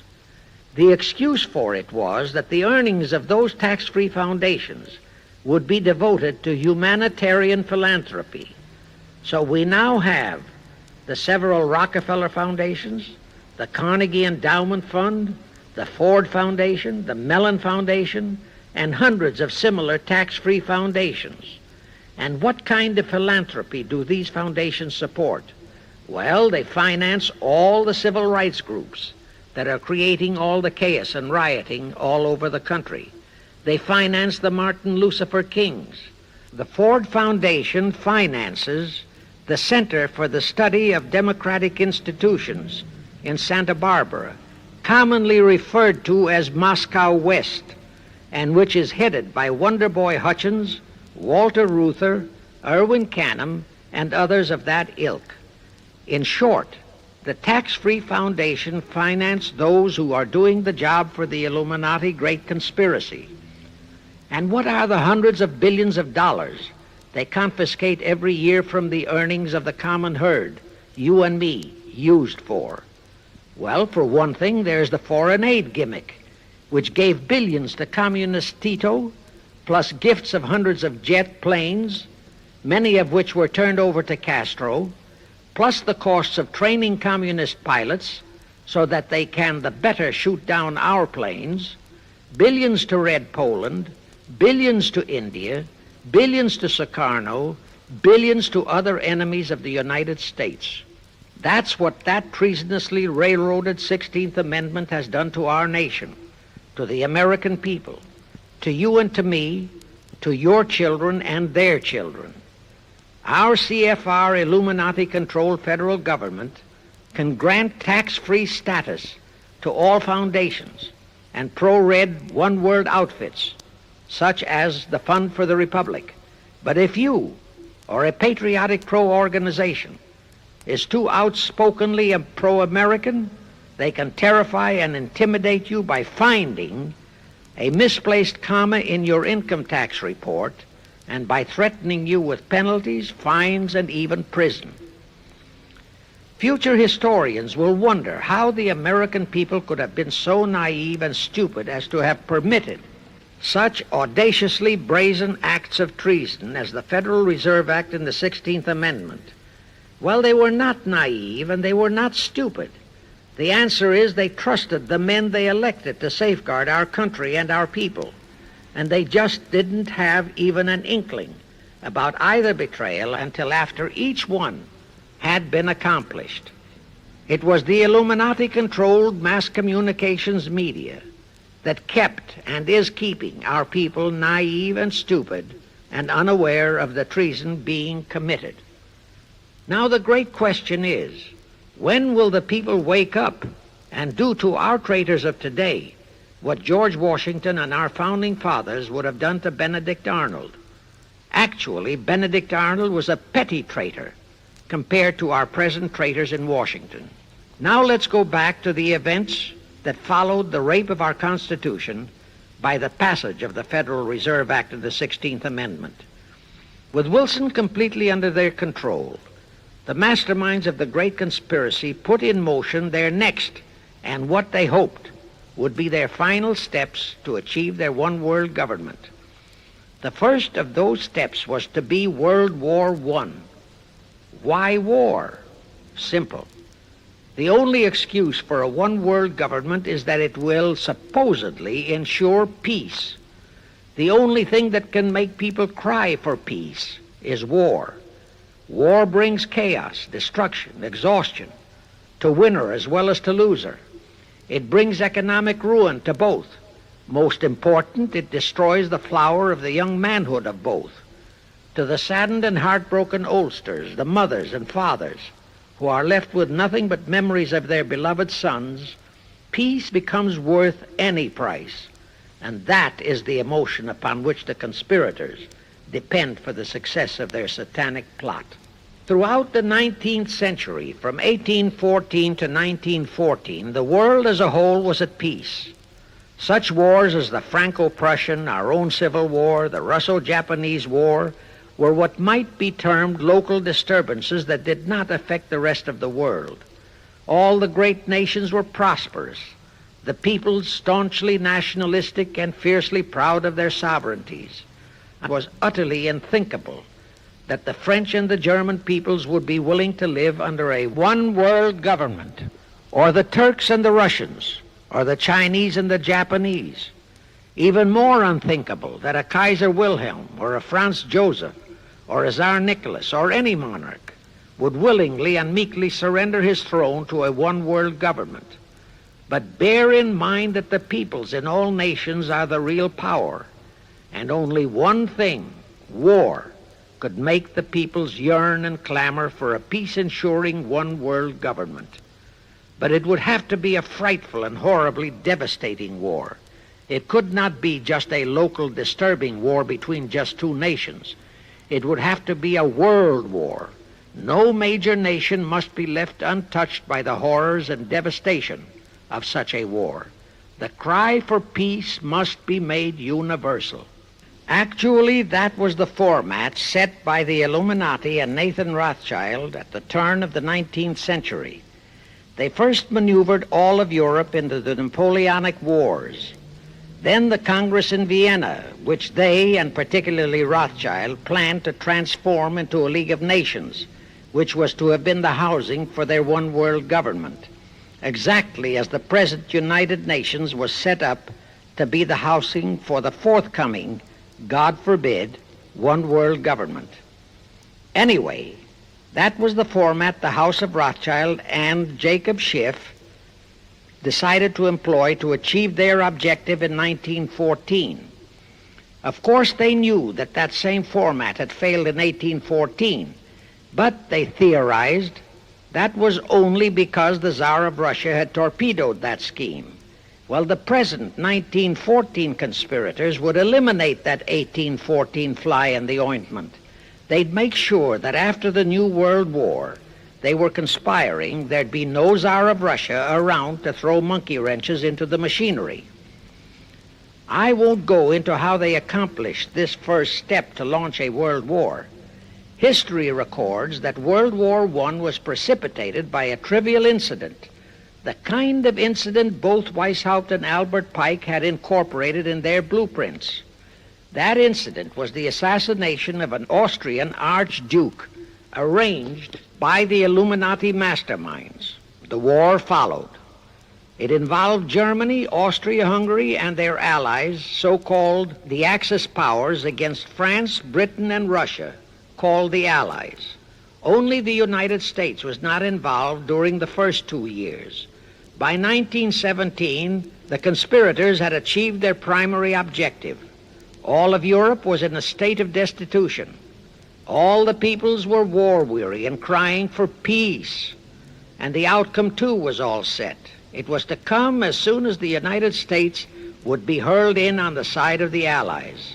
And that was all set to happen immediately after Wilson's re-election. After that, there could be only one outcome: complete victory for the Allies. To fully confirm my statement that long before 1917, the conspiracy headed in America by Jacob Schiff had it all set to hurl the United States into that war, I will cite the proof. When Wilson was campaigning for re-election in 1916, his chief appeal was, "Re-elect the man who will keep your sons out of the war."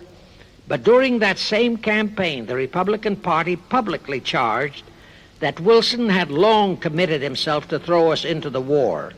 They charged that if he would be defeated, he would accomplish that act during his few remaining months in office. But if re-elected, he would hold off until after re-election. But at that time, the American people looked upon Wilson as a God-man. Well, Wilson was re-elected, and as per the schedule of the conspirators, he hurled us into the war in 1917. He used the sinking of the Lusitania as an excuse, a sinking which also was prearranged. Roosevelt, also a God-man in the eyes of the American people, followed the same technique in 1941 when he used the prearranged Pearl Harbor attack as his excuse for hurling us into World War II. Now, exactly as the conspirators planned, victory for the Allies would eliminate all the monarchs of the defeated nations and leave all their peoples leaderless, confused, bewildered, and perfectly conditioned for the one-world government the great conspiracy intended would follow. But there still would be an obstacle, the same obstacle that had balked the Illuminati and Rothschild at that Congress in Vienna peace gathering after the Napoleonic Wars. Russia would be on the winning side this time, as it was in 1814. Therefore, the Tsar would be securely on his throne. Here it is pertinent to note that Russia, under the Tsarist regime, had been the one country in which the Illuminati had never made any headway, nor had the Rothschilds ever been able to infiltrate their banking interests. Thus, a winning Tsar would be more difficult than ever to cope with. Even if he could be enticed into a so-called League of Nations, it was a foregone conclusion that he would never, but never go for a one-world government. So even before the outbreak of World War I, the conspirators had a plan in the making to carry out Nathan Rothschild's vow of 1814 to destroy the Tsar and also murder all possible royal heirs to the throne. And it would have to be done before the close of the war, and the Russian Bolsheviki were to be their instruments in this particular plot. From the turn of the century, the chiefs of the Bolsheviki were Nikolai Lenin, Leon Trotsky, and later Joseph Stalin. Of course, those were not their true family names. Prior to the outbreak of the war, Lenin headquartered in Paris. After the outbreak, Switzerland became his haven. Trotsky's headquarters were on the Lower East Side in New York, largely the habitat of Russian Jewish refugees. Both Lenin and Trotsky were similarly bewhiskered and unkempt. In those days, that was the badge of Bolshevism. Both lived well, yet neither had a regular occupation. Neither had any visible means of support, yet both always had plenty of money. All those mysteries were solved in 1917. Right from the outset of the war, strange and mysterious goings-on were taking place in New York. Night after night, Trotsky darted furtively in and out of Jacob Schiff's palatial mansion. And in the dead of those same nights, there were gatherings of hoodlums of New York's Lower East Side, all of them Russian refugees, at Trotsky's headquarters, and all were going through some mysterious sort of training process. But it was all shrouded in mystery. Nobody talked, although it did leak out that Schiff was financing all of Trotsky's activities. Then suddenly Trotsky vanished. So did approximately 300 of his trained hoodlums. Actually, they were on the high seas in a Schiff-chartered ship bound for a rendezvous with Lenin and his gang in Switzerland. And on that ship was $20 million in gold, the $20 million Schiff provided to finance the Bolsheviki takeover of Russia. In anticipation of Trotsky's arrival, Lenin prepared to throw a party in his Switzerland hideaway. Men of the very highest places in the world were to be guests at that party. Among them were the mysterious Colonel Edward Mandell House, Woodrow Wilson's mentor and palsy-walsy, and more important, Schiff's special and confidential messenger. Another of the expectant guests was Warburg of the Warburg banking clan in Germany, who were financing the Kaiser, and whom the Kaiser had rewarded by making him chief of the secret police of Germany. In addition, there were the Rothschilds of London and Paris, also Litvinov, Kaganovich, Stalin, who was then head of a train and bank-robbing gang of bandits. He was known as the Jesse James of the Urals. And here I must remind that England and France were then long in war with Germany, and that on February 3, 1917, Wilson had broken off all diplomatic relations with Germany. Therefore, Warburg, Colonel House, the Rothschild, and all those others were enemies. But of course, Switzerland was neutral ground where enemies could meet and be friends, especially if they had some scheme in common. That Lenin party was very nearly wrecked by an unforeseen incident. The Schiff-chartered ship on its way to Switzerland was intercepted and taken into custody by a British warship. But Schiff quickly rushed orders to Wilson to order the British to release the ship intact with the Trotsky hoodlums and the gold. Wilson obeyed. He warned the British that if they refused to release the ship, the United States would not enter the war in April as he had faithfully promised a year earlier. The British heeded the warning. Trotsky arrived in Switzerland, and the Lenin party went off as scheduled. But they still faced what ordinarily would have been the insurmountable obstacle of getting the Lenin-Trotsky band of terrorists across the border into Russia. Well, that's where Brother Warburg, chief of the German secret police, came in. He loaded all those thugs into sealed freight cars and made all the necessary arrangement for their secret entry into Russia. The rest is history. The revolution in Russia took place, and all members of the royal Romanov family were murdered. Now, my chief objective is to establish beyond even a remote doubt that communism, so-called, is an integral part of the Illuminati's great conspiracy for the enslavement of the entire world, that communism, so-called, is merely their weapon and bogeyman word to terrify the peoples of the whole world, and that the conquest of Russia and the creation of communism was in great part organized by Schiff and the other international bankers right in our own city of New York. A fantastic story? Yes. Some might even refuse to believe it. Well, for the benefit of any doubting Thomas, I will prove it by reminding that just a few years ago, Charlie Knickerbocker, a Hearst newspaper columnist, published an interview with John Schiff, grandson of Jacob, in which young Schiff confirmed the entire story and named the figure old Jacob contributed, $20 million. If anybody still has even a remote doubt that the entire menace of communism was created by the masterminds of the great conspiracy right in our own city of New York, I will cite the following historical fact. All records show that when Lenin and Trotsky engineered the capture of Russia, they operated as heads of the Bolsheviki party. Now, Bolshevism is a purely Russian word. The masterminds realized that Bolshevism could never be sold as an ideology to any but the Russian people. So in April 1918, Jacob Schiff dispatched Colonel House to Moscow with orders to Lenin, Trotsky, and Stalin to change the name of their regime to the Communist Party and to adopt the Karl Marx Manifesto as the constitution of the Communist Party. Lenin, Trotsky, and Stalin obeyed. And that year of 1918 was when the Communist Party and the menace of communism came into being. All this is confirmed in Webster's Collegiate Dictionary, 5th edition. In short, communism was created by the capitalists. Thus, until November 11, 1918, the entire fiendish plan of the conspirators worked perfectly. All the great nations, including the United States, were war-weary, devastated, mourning their dead.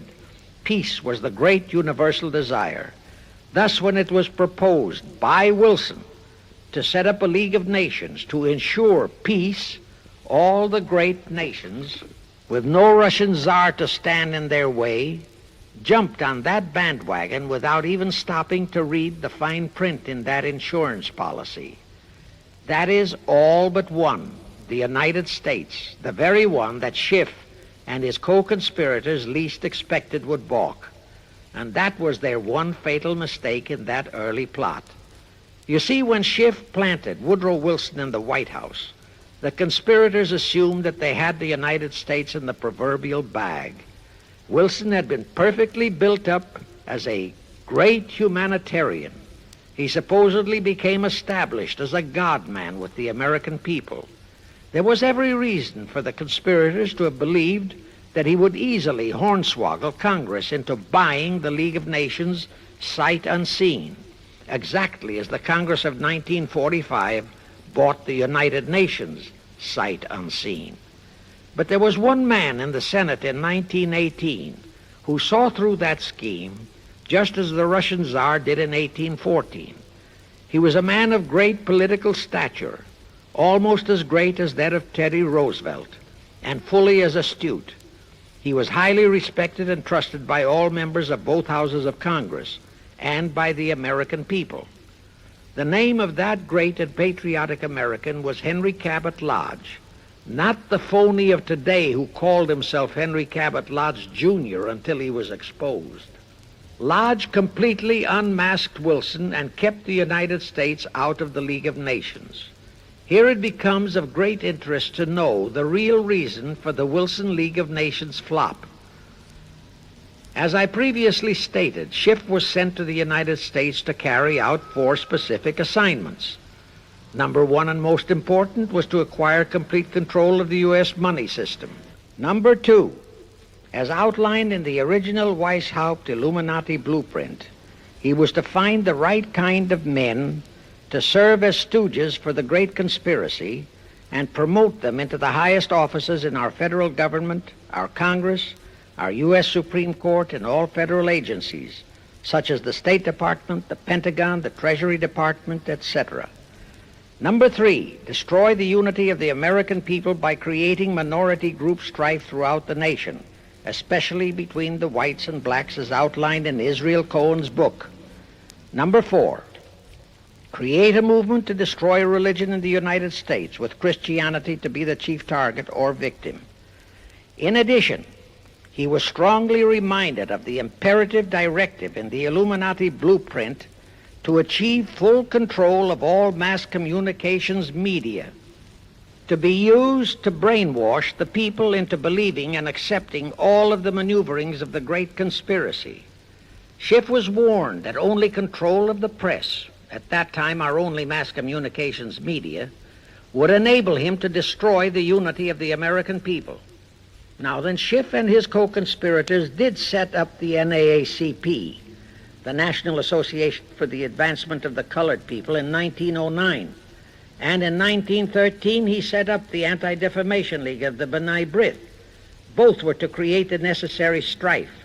But in the early years, the ADL operated very timidly, perhaps for fear of a pogrom-like action by an aroused and enraged American people. And the NAACP was practically dormant because its white leadership didn't realize that they would have to develop firebrand Negro leaders, such as Martin Lucifer King, for one, to spark the then completely satisfied and contented mass of Negroes. In addition, he, Schiff, was busy developing and infiltrating the stooges to serve in all high places in our Washington government, and in the job of acquiring control of our money system and the creation of the 16th Amendment. He also was very busy with the organizing of the plot for the takeover of Russia. In short, he was kept so busy with all those jobs that he completely overlooked the supreme job of acquiring complete control of our mass communications media, That oversight was the direct cause for Wilson's failure to lure the United States into the League of Nations, because when Wilson decided to go to the people to overcome the opposition of the Lodge-controlled Senate, despite his established but phony reputation as a great humanitarian, he found himself faced by a solidly united people and by a loyal press whose only ideology was Americanism and the American way of life. At that time, due to the ineptness and ineffectiveness of both the ADL and the NAACP, there were no organized minority groups, no Negro problems, no so-called anti-Semitic problem to sway the people's thinking. There were no lefts, there were no rights, no prejudices for crafty exploitations. Thus, Wilson's League of Nations appeals fell on deaf ears. That was the end of Woodrow Wilson, the conspirator's great humanitarian. He quickly abandoned his crusade and returned to Washington, where he shortly died an imbecile brought on by syphilis. And that was the end of the League of Nations as a corridor into one world government. Of course, that debacle was a terrible disappointment to the masterminds of the Illuminati conspiracy. But they were not discouraged. As I have previously stressed, this enemy never quits. They simply decided to reorganize and try from scratch again. By this time, Schiff was very old and slow. He knew it. He knew that the conspiracy needed a new, younger, and more active generalship. So on his orders, Colonel House and Bernard Baruch organized and set up what they called the Council on Foreign Relations, the new name under which the Illuminati would continue to function in the United States. The hierarchy, officers and directors of the CFR, is composed principally of descendants of the original Illuminati, many of whom had abandoned their old family names and acquired new Americanized names. For one example, we have Dillon, who was Secretary of Treasury of the United States, whose original name was Lepowski. Another example is Paley, head of the CBS TV channel, whose true name is Polinsky. The membership of the CFR is approximately 1,000 in number and contains the heads of virtually every industrial empire in America, such as Blau, president of the U.S. Steel Corporation, Rockefeller, king of the oil industry, Henry Ford II, and so on. And, of course, all the international bankers, also the heads of the tax-free foundations, are officers and or active CFR members. In short, all the men who provide the money and the influence to elect the CFR-chosen presidents of the United States, congressmen, senators, and who decide the appointments of our various secretaries of state, of the Treasury, of every important federal agency, are members of the CFR, and very obedient members indeed. Now, just to cement that fact, I will mention the names of a few of the United States presidents who were members of the CFR. Franklin Roosevelt, Herbert Hoover, Dwight D. Eisenhower, Jack Kennedy. Others who were considered for the presidency are Thomas E. Dewey, Adlai Stevenson, Nixon, and Vice President of a CFR subsidiary, Barry Goldwater. Among the important cabinet members of the various administrations, we have John Foster Dulles, Allen Dulles, Cordell Hull, John J. McCloy, Morgenthau, Clarence Dillon, Rusk, McNamara, and just to emphasize the red color of the CFR, we have as members such men as Alger Hiss, Ralph Bunch, Pasvolsky, Harry Dexter White, real name Weiss, Owen Lattimore, Philip Jeffy, etc., etc. Simultaneously, they were flooding thousands of homosexuals and other blackmailable characters into all the federal agencies from the White House down. Remember Johnson's great friend Jenkins and Bobby Baker? Now, there were many jobs the new CFR had to accomplish. They required much help. So their first job was to set up various subsidiaries to whom they assigned special objectives. I can't name all the subsidiaries in this recording, but the following are a few. The Foreign Policy Association, FPA, the World Affairs Council, WAC, the Business Advisory Council, BAC, the notorious ADA, Americans for Democratic Action, virtually headed by Walter Reuther, the notorious 1313 in Chicago. Barry Goldwater was, and no doubt still is, a vice president of one of the CFR subsidiaries. In addition, the CFR set up special committees in every state in the Union, to whom they assigned the various local state operations. Simultaneously, the Rothschilds set up similar CFR-like control groups in England, France, Germany, and other nations to control world conditions and cooperate with CFR to bring about another world war. But the CFR's first and foremost job was to get complete control of our mass communications media. The control of the press was assigned to Rockefeller. Thus, Henry Luce, who recently died, was financed to set up a number of national magazines, among them Life, Time, Fortune, and others, which publish USSR in America. The Rockefellers also directly or indirectly financed the Cowles Brothers Look magazine and a chain of newspapers. They also financed a man named Sam Newhouse to buy up and build a chain of newspapers all over the country. And the late Eugene Meyer, one of the founders of CFR, bought the Washington Post, Newsweek, the weekly magazine, and other publications. At the same time, CFR began to develop and nurture a new breed of scurrilous columnists and editorial writers, such as Walter Lippmann, Drew Pearson, the Alsops, Herbert Matthews, Irwin Canham, and others of that ilk, who called themselves liberals, who proclaimed that Americanism is isolationism, that isolationism is warmongerism, that anti-communism is anti-Semitism and racism. All that took time, of course, but today our entire press, except for some local small-town papers and weeklies published by patriotic organizations, is completely controlled by CFR stooges, and thus they finally succeeded in breaking us up into a nation of quarreling, wrangling, squabbling, hating factions.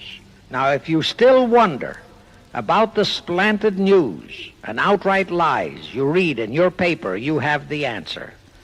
To the Lehmans, Goldman Sachs, Kuhn Loeb, and the Warburgs, the CFR assigned the job of getting control of the motion picture industry, Hollywood, radio and television, and believe you me, they succeeded. If you still wonder about the strange propaganda broadcasts by the Ed Murrows, Chet Huntley, Howard K. Smith, Eric Severide, Drew Pearson, and others of that ilk, you have the answer. If you wonder about all the smut, sex, pornography, and mixed marriage films you see in your movie theater and on your TV set, all of which is demoralizing our youth, you have the answer.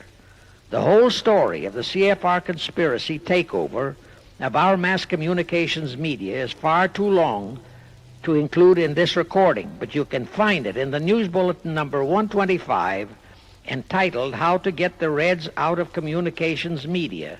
It was published and brought up to date by the Cinema Educational Guild. It tells in detail how the press, the movies, TV, and radio have been, and still are, used to brainwash the people, to demoralize our youth, and they have been and still are encouraging and creating sympathy for the rioting Negro civil rights lawlessness. You can get a copy of this news bulletin by writing to the Cinema Educational Guild, Post Office Box 46205, Hollywood, California. Now, to refresh your memory, let's go back for a moment. Wilson's flop had torpedoed all chances of transforming that League of Nations into the conspirators' hoped-for one-world government housing. So the Jacob Schiff plot had to be done all over again, and they organized the CFR to do it. We also know how successfully the CFR did that job of brainwashing and destroying the unity of the American people. But as was the case with the Schiff plot, the climax and the creation of a new housing for their one-world government required another world war, a war that would be even more horrible and more devastating than the First World War, in order to get the people of the world to again clamor for peace and a means to end all wars. But the CFR realized that the aftermath of World War II would have to be more carefully planned so that there would be no escape from the new one-world trap, another League of Nations, that would emerge from the new war, the trap we now know as the United Nations. And they hit upon a perfect strategy to ensure that no escape. Here's how they did it. In 1943, in the midst of the war, they prepared the framework for the United Nations, and it was handed over to Roosevelt and our State Department to be given birth by Alger Hiss, Pasvolsky, Dalton Trumbo, and other American traitors, thus making the whole scheme a United States baby. Then to fix our parenthood, New York City was to become the nursery for the monstrosity. After that, we could hardly walk out on our own baby, now could we? Anyway, that's how the conspirators figured it would work, and so far it has. And the liberal Rockefeller donated the land for the United Nations building. The United Nations Charter was written by Alger Hiss, Pasvolsky, Dalton Trumbo, and other CFR stooges. A phony so-called UN conference was set up in San Francisco in 1945. All the so-called representatives of 50-odd nations gathered there, promptly signed the charter, and the despicable traitor Alger Hiss flew to Washington with it, elatedly submitted it to our Senate, and the Senate, elected by our people to safeguard our security, signed the charter without so much as reading it. The question is, how many of our senators were even then traitorous stooges of the CFR? Anyway, it was thus that the people accepted the United Nations as a holy of holies and enabled traitor Earl Warren to virtually destroy our Constitution by basing all his traitorous decisions on the UN Charter, thus making that charter virtually our law of the land. However, for all the dirty work that had to be done to solidify the UN, the new housing of the one world plot, they still required the aid of our leaders in Washington. So now I will emphasize the fiendish cleverness of the CFR masterminds. To the vast majority of the American people, our foreign policy for many years has been a complete enigma. Most of us simply can't understand why this great nation is seemingly floundering so helplessly in the art of diplomacy. We can't understand why our leaders are seemingly so confused and bewildered in all their dealings with Moscow, France, and other nations, and with the UN. We always hear them proclaiming that in view of our overwhelming economic and military superiority, we must always lead from strength.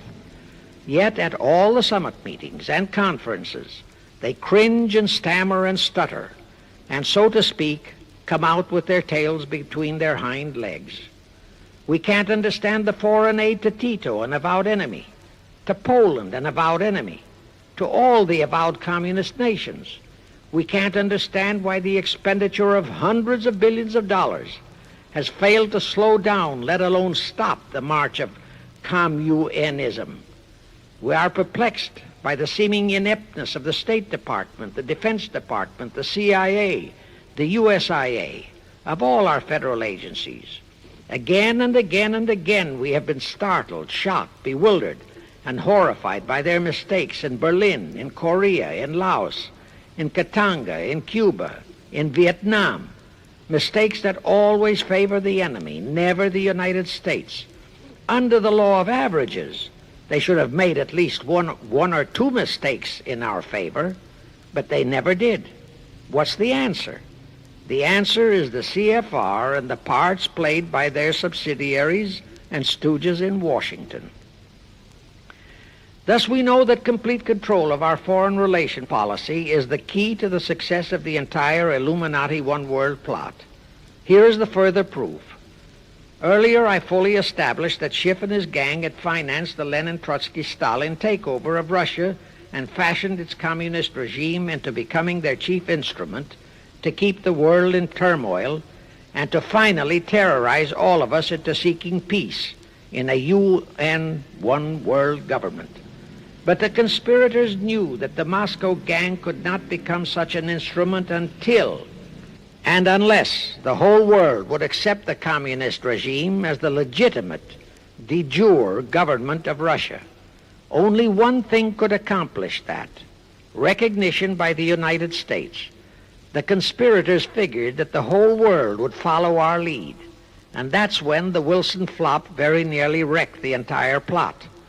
Throughout the following 3 Republican administrations, the CFR pulled every trick in their bag to induce Harding, Coolidge, and Hoover to grant that recognition, but all 3 refused.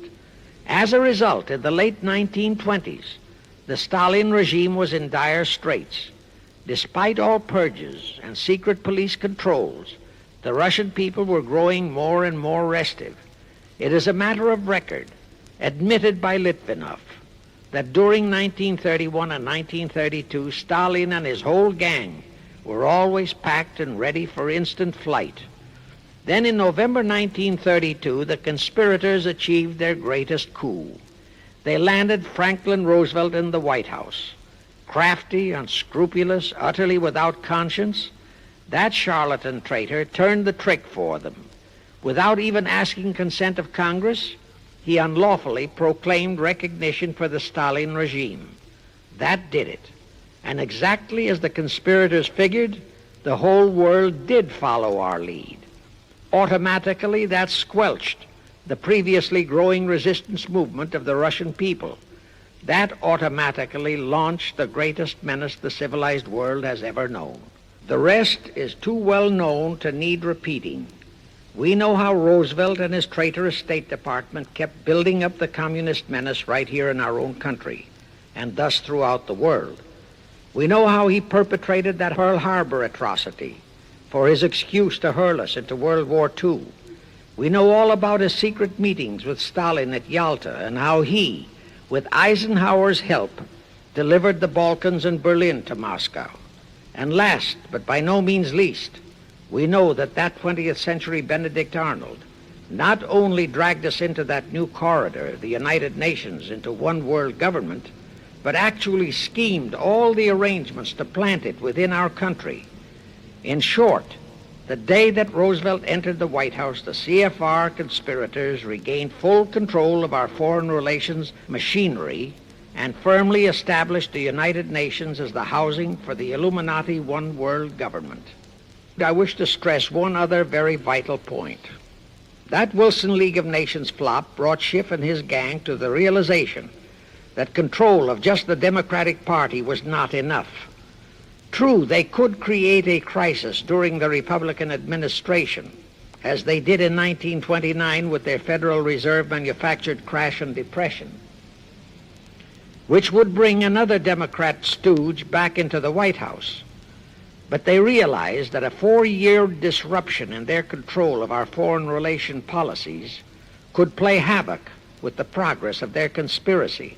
It could even break up their entire strategy, as it almost did before Roosevelt saved it with his recognition of the Stalin regime. Thereupon, after that Wilson debacle, they began to formulate plans to achieve control of both of our national parties. But that posed a problem for them. Manpower, stooges in the Republican Party, also added manpower for the Democratic Party, because control of just the man in the White House would not be enough. They'd have to provide that man with trained stooges for his entire cabinet, men to head the State Department, the Treasury Department, the Pentagon, the CIA, the USIA, etc. In short, every member of the various cabinets would have to be a chosen tool of the CFR, such as Rusk and McNamara, also all undersecretaries and assistant secretaries. That would give the conspirators absolute control of all our policies, both domestic and, most important, foreign. That course of action would require a reserve pool of trained stooges, instantaneously ready for administrative changes and for all other exigencies. All such stooges would of necessity have to be men of national reputation, high in the esteem of the people, but they would have to be men without honor, without scruple, without conscience, men who would be vulnerable to blackmail. It is needless for me to stress how well the CFR succeeded. The immortal Joe McCarthy fully revealed that there are thousands of such security risks in all federal agencies. Scott McCloud unmasked thousands more, and you know the price Otepka has had to pay and is still paying for his expositions before a Senate committee of the traitors in the State Department. And you know that the men in the State Department who delivered Cuba to Castro have not only been shielded, but promoted. To the crux of the whole one-world government plot and the maneuvering necessary to create another League of Nations to house such a government. As I have already stated, the conspirators knew that only another world war was vital for the success of their plot. It would have to be such a horrifying world war that the peoples of the world would cry out for the creation of some kind of a world organization that could assure everlasting peace. But how could such a war be brought about? All the European nations were at peace. None had any quarrels with their neighboring nations. And certainly their tools in Moscow wouldn't dare to start a war. Even Stalin realized that it would mean the overthrow of his regime unless so-called patriotism would weld the Russian people behind him. But the conspirators had to have a war. They had to find or create some kind of an incident to launch it. And they found it in a little inconspicuous and repulsive little man who called himself Adolf Hitler. Hitler, an impecunious Austrian house painter, had been a corporal in the German army. He made the defeat of Germany into a personal grievance.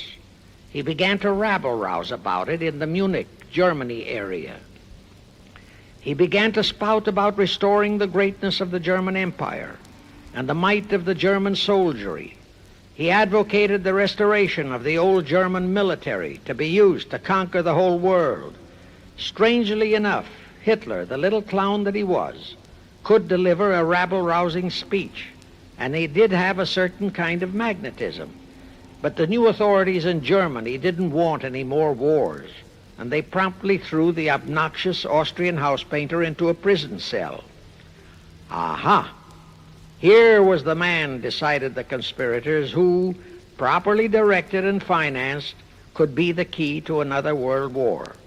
So while he was in prison, they had Rudolf Hess and Goering write a book which they titled Mein Kampf and attributed the authorship to Hitler, exactly as Litvinov wrote Mission to Moscow and attributed the authorship to Joseph Davies, then our ambassador to Russia and a stooge of the CFR. In Mein Kampf, Hitler, the pseudo-author, outlined his grievances and how he would restore the German people to their former greatness. The conspirators then arranged for a wide circulation of the book among the German people in order to arouse a fanatical following for him. On his release from prison, also arranged by the conspirators, they began to groom him and finance him to travel to other parts of Germany to deliver his rabble-rousing speeches. Soon he gathered a growing following among other veterans of the war, and that soon spread to the masses, who began to see in him a savior for their beloved Germany. Then came his leadership of what he called his brown shirt army and the march on Berlin. That required a great deal of financing, but the Rothschilds, the Warburgs, and others of the conspirators provided all the money he needed. Gradually, Hitler became the idol of the German people, and then they overthrew the von Hindenburg government, and Hitler became the new Führer. But that still was no reason for a war.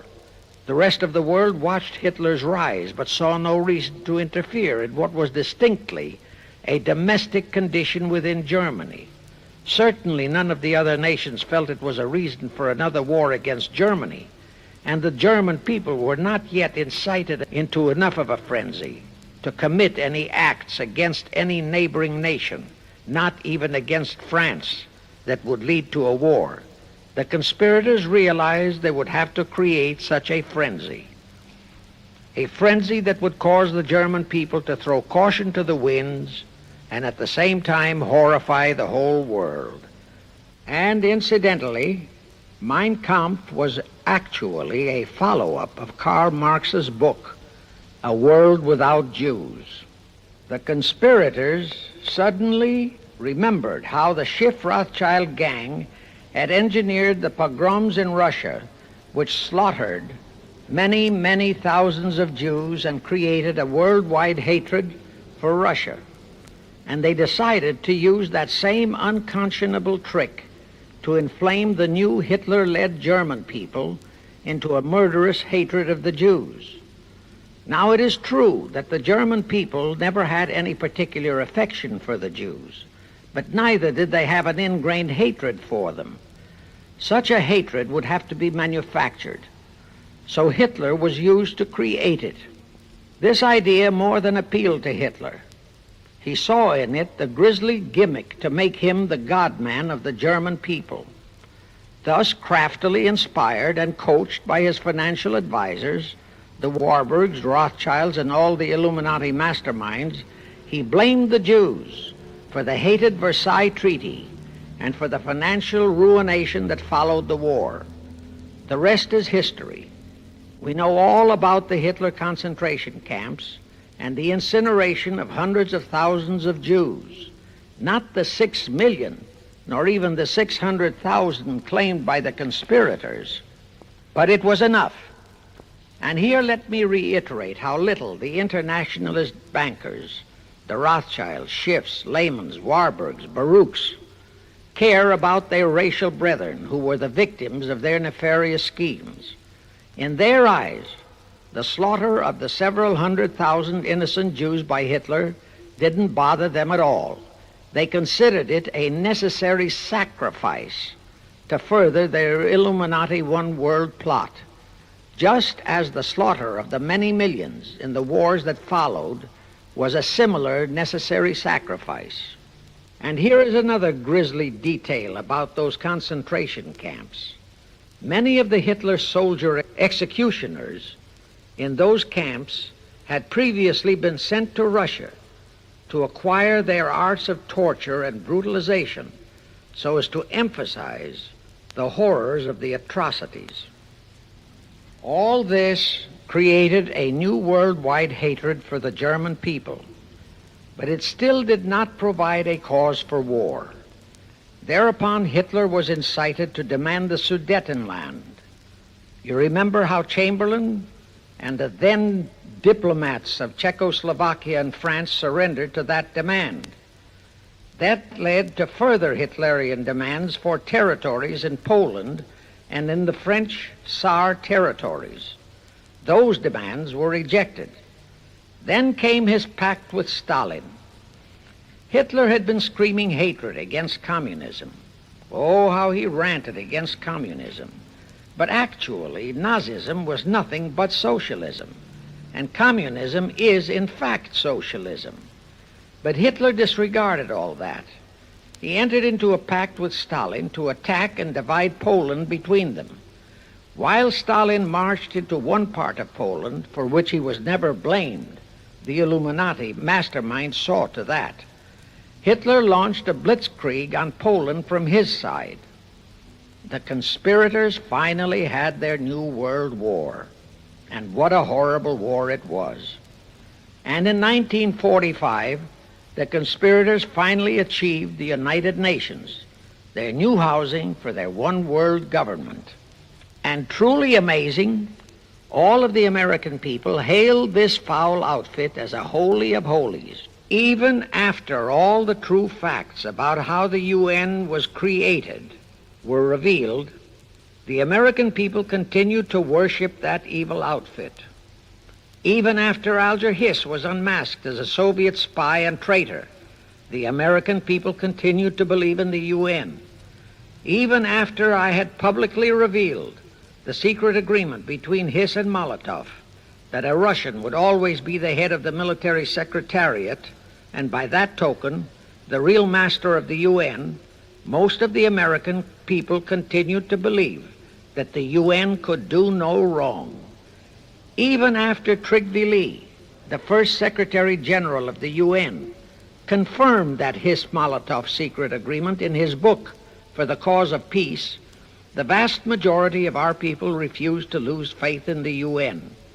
Even after the truth about the Korean War was revealed, how the Russian General Vasiliev, head of that UN military secretariat, was given a leave of absence by the UN so that he could take command of the North Koreans and Red Chinese who were fighting the so-called UN police action under our own General MacArthur, who by orders of the UN was fired by the pusillanimous Truman in order to prevent his winning that war.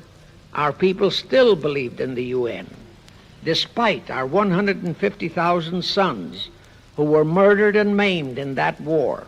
The people continued to regard the UN as a sure means for peace. Even after it was revealed in 1951 that the UN, using our own American soldiers under UN command and the UN flag, in collusion with our traitorous State Department and the Pentagon, had been invading many small cities in California and Texas in order to perfect their plan for the complete takeover of our country, most of our people brushed it off and continued their belief that the UN is a holy of holies. Do you know that the UN Charter was written by traitor Alger Hiss, Molotov, and Wyszynski? That Hiss and Molotov had made that secret agreement that the military chief of the UN was always to be a Russian appointed by Moscow? Do you know that at their secret meetings at Yalta, Roosevelt and Stalin, at the behest of the Illuminati operating as the CFR, decided that the UN must be placed on American soil? Do you know that most of the UN Charter was copied intact, word for word, from the Marx Manifesto and Russia's so-called Constitution? Do you know that the only two senators who voted against the UN so-called treaty were the only two senators who had read it? Do you know that since the UN was founded, communist enslavement has grown from 250 million to 1 billion? Do you know that since the UN was founded to ensure peace, there have been at least 20 major wars incited by the UN, just as they are now inciting a war against Little Rhodesia? Do you know that under the UN setup, the American taxpayers have been forced to make up the UN Treasury deficit of many millions of dollars because of Russia's refusal to pay her share? Do you know that the UN has never passed a resolution condemning Russia or her so-called satellites, but always condemns our allies? Do you know that J. Edgar Hoover said, "The overwhelming majority of the communist delegations to the UN are espionage agents"? And now, 66 senators voted for a consular treaty to open our entire country to Russian spies and saboteurs. Do you know that the UN helps Russia's conquest of the world by preventing the free world from taking any action whatsoever except to debate each new aggression in the UN General Assembly? Do you know that at the time of the Korean War, there were 60 nations in the UN, yet 95% of the UN forces were our American sons, and practically 100% of the cost was paid by the United States taxpayers? And surely you know that the UN policy during the Korean War was to prevent us from winning that war. Do you know that all the battle plans of General MacArthur had to go first to the UN to be relayed to Vasiliev, commander of the North Koreans and Red Chinese, and that any future wars fought by our sons under the UN flag would have to be fought under the control of the UN Security Council. Do you know that the UN has never done anything about the 80,000 Russian Mongolian troops that occupy Hungary? Where was the UN when the Hungarian freedom fighters were slaughtered by the Russians? Do you know that the UN and its peace army turned the Congo over to the communists? Do you know that the UN's own so-called peace force was used to crush, rape, and kill the white anti-communists in Katanga? Do you know that the UN stood by and did nothing while Red China invaded Laos and Vietnam? That it did nothing while Nehru invaded Goa and other Portuguese territories? Do you know that the UN was directly responsible for aiding Castro? That it does absolutely nothing about the many thousands of Cuban youngsters who are shipped to Russia for communist indoctrination? Do you know that Adlai Stevenson, of all people, said the free world must expect to lose more and more decisions in the UN? Do you know that the UN openly proclaims that its chief objective is one world government, which means one world laws, one world court, one world army, one world navy, one world air force, one world schools, and a one world church in which Christianity would be prohibited?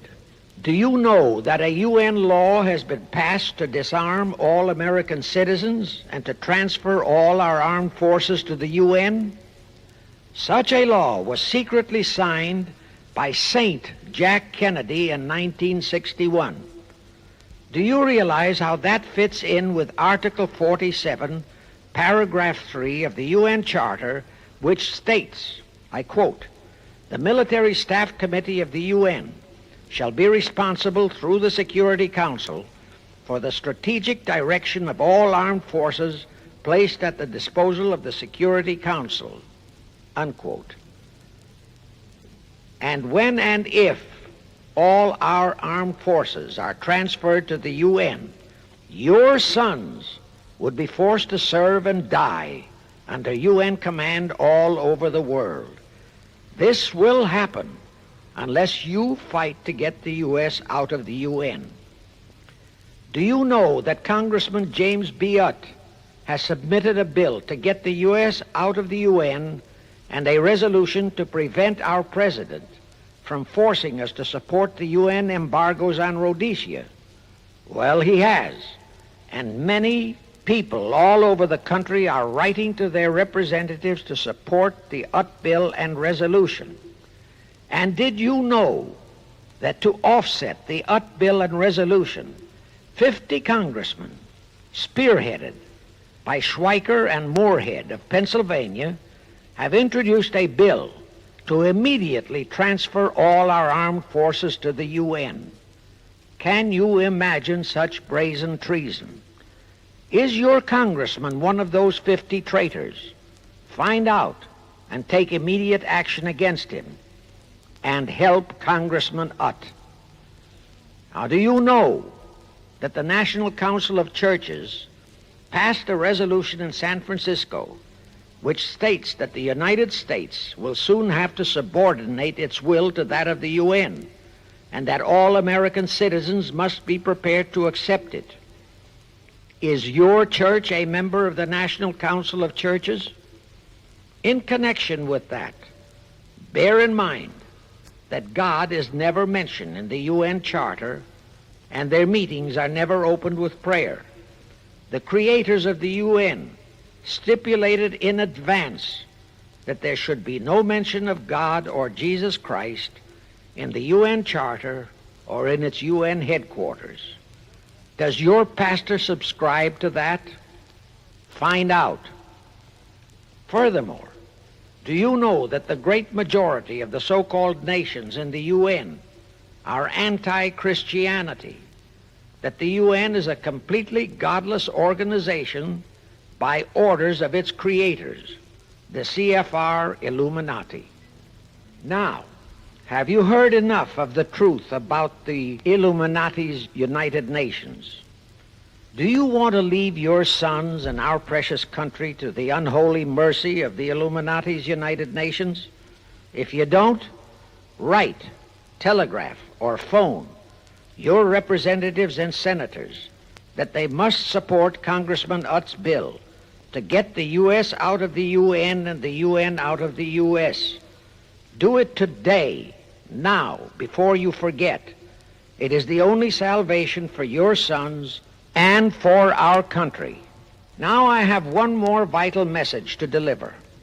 As I told you, one of the 4 specific assignments Rothschild gave Jacob Schiff was to create a movement to destroy religion in the United States, with Christianity to be the chief target.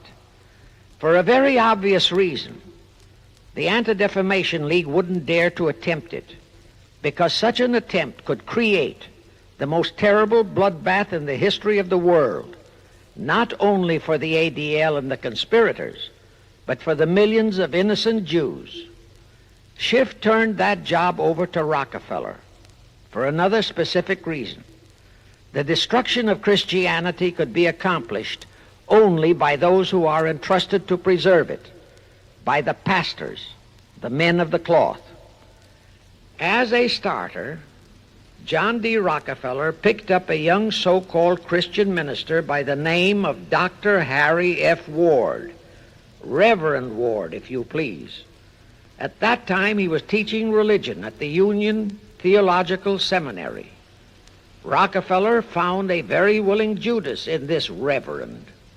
Thereupon, in 1907, he financed him to set up the Methodist Foundation of Social Service. And Ward's job was to teach bright young men to become so-called ministers of Christ and to place them as pastors of churches. While teaching them to become ministers, the Reverend Ward also taught them how to very subtly and craftily preach to their congregations that the entire story of Christ is a myth, to cast doubts on the divinity of Christ, to cast doubts about the Virgin Mary. In short, to cast doubts on Christianity as a whole. It was not to be a direct attack, but much of it by crafty insinuation that was to be applied in particular to the youth in the Sunday schools. Remember Lenin's statement, "Give me just one generation of youth and I'll transform the whole world." Then, in 1908, the Methodist Foundation of Social Service, which incidentally was America's first Communist Front organization, changed its name to the Federal Council of Churches. By 1950, the Federal Council of Churches was becoming very suspect. So in 1950, they changed the name to the National Council of Churches. Do I have to tell you more about how this National Council of Churches is deliberately destroying faith in Christianity? I don't think so. But this I will tell you. If you are a member of any congregation whose pastor and church are members of this Judas organization, your contributions are helping the Illuminati's plot to destroy religion and your faith in God and Jesus Christ. Thus you are deliberately delivering your children to be indoctrinated with disbelief in God and church, and which can easily transform them into atheists. Find out immediately if your church is a member of the National Council of Churches, and for the love of God and your children, if it is, withdraw from it at once. However, let me warn you, that same destroy religion process has been infiltrated into other denominations. If you have seen the Negro March on Selma and other such demonstrations, you have seen how the Negro mobs are led and encouraged by ministers and even Catholic priests and nuns who march along with them. As a matter of fact, the Mormon Church is about the only one I know of that is clean of that kind of Judas infiltration. But of course, There are many individual churches and pastors who are honest and sincere. Find one such for yourself and for your children. Incidentally, this same Reverend Harry F. Ward was also one of the founders of the American Civil Liberties Union, a notorious pro-communist organization. He was the actual head of it from 1920 to 1940. He also was a co-founder of the American League Against War and Fascism, which, under Browder, became the Communist Party of the United States. In short, Ward's entire background reeked of communism, and he was identified as a member of the Communist Party. He died a vicious traitor to both his church and country. And this was the man old John D. Rockefeller picked and financed to destroy America's Christian religion, in accordance with the orders given to Schiff by the Rothschilds. In conclusion, I have this to say. You probably are familiar with the story of how one Dr. Frankenstein created a monster to do his will of destroying his chosen victims, but how instead, in the end, that monster turned on his own creator, Frankenstein, and destroyed him. Well, the Illuminati, CFR, has created a monster called the United Nations, who, supported by their minority groups, rioting Negroes, the traitorous mass communications media, and the traitors in Washington, was created to destroy the American people. Well, we know all about that many-headed Hydra monster. We know the names of those who created that monster. We know all their names. And I predict that one fine day the American people will come fully awake and cause that very monster to destroy its creator. True, the majority of our people are still being brainwashed, deceived, and deluded by our traitorous press, TV, and radio, and by our traitors in Washington. But surely, by now, enough is known about the UN to stamp that outfit as a deadly, poisonous rattlesnake in our midst. My only wonder is what it will take to awaken and arouse our people to the full truth. Perhaps this record will do it. 100,000 or 1,000,000 copies of this record can do it. I pray to God it will, and I pray to Him to inspire you, all of you, to spread this story via this record to all loyal Americans in your community. You can do it by playing it to study groups assembled in your homes, at meetings of the American Legion, the VFW, the DAR, all other civic groups and women's clubs, especially the women's clubs who have their sons' lives at stake. With this record, I have provided you with the weapon that will destroy the monster. For the love of God, of our country, and of your children, use it. Get a copy of it into every American home.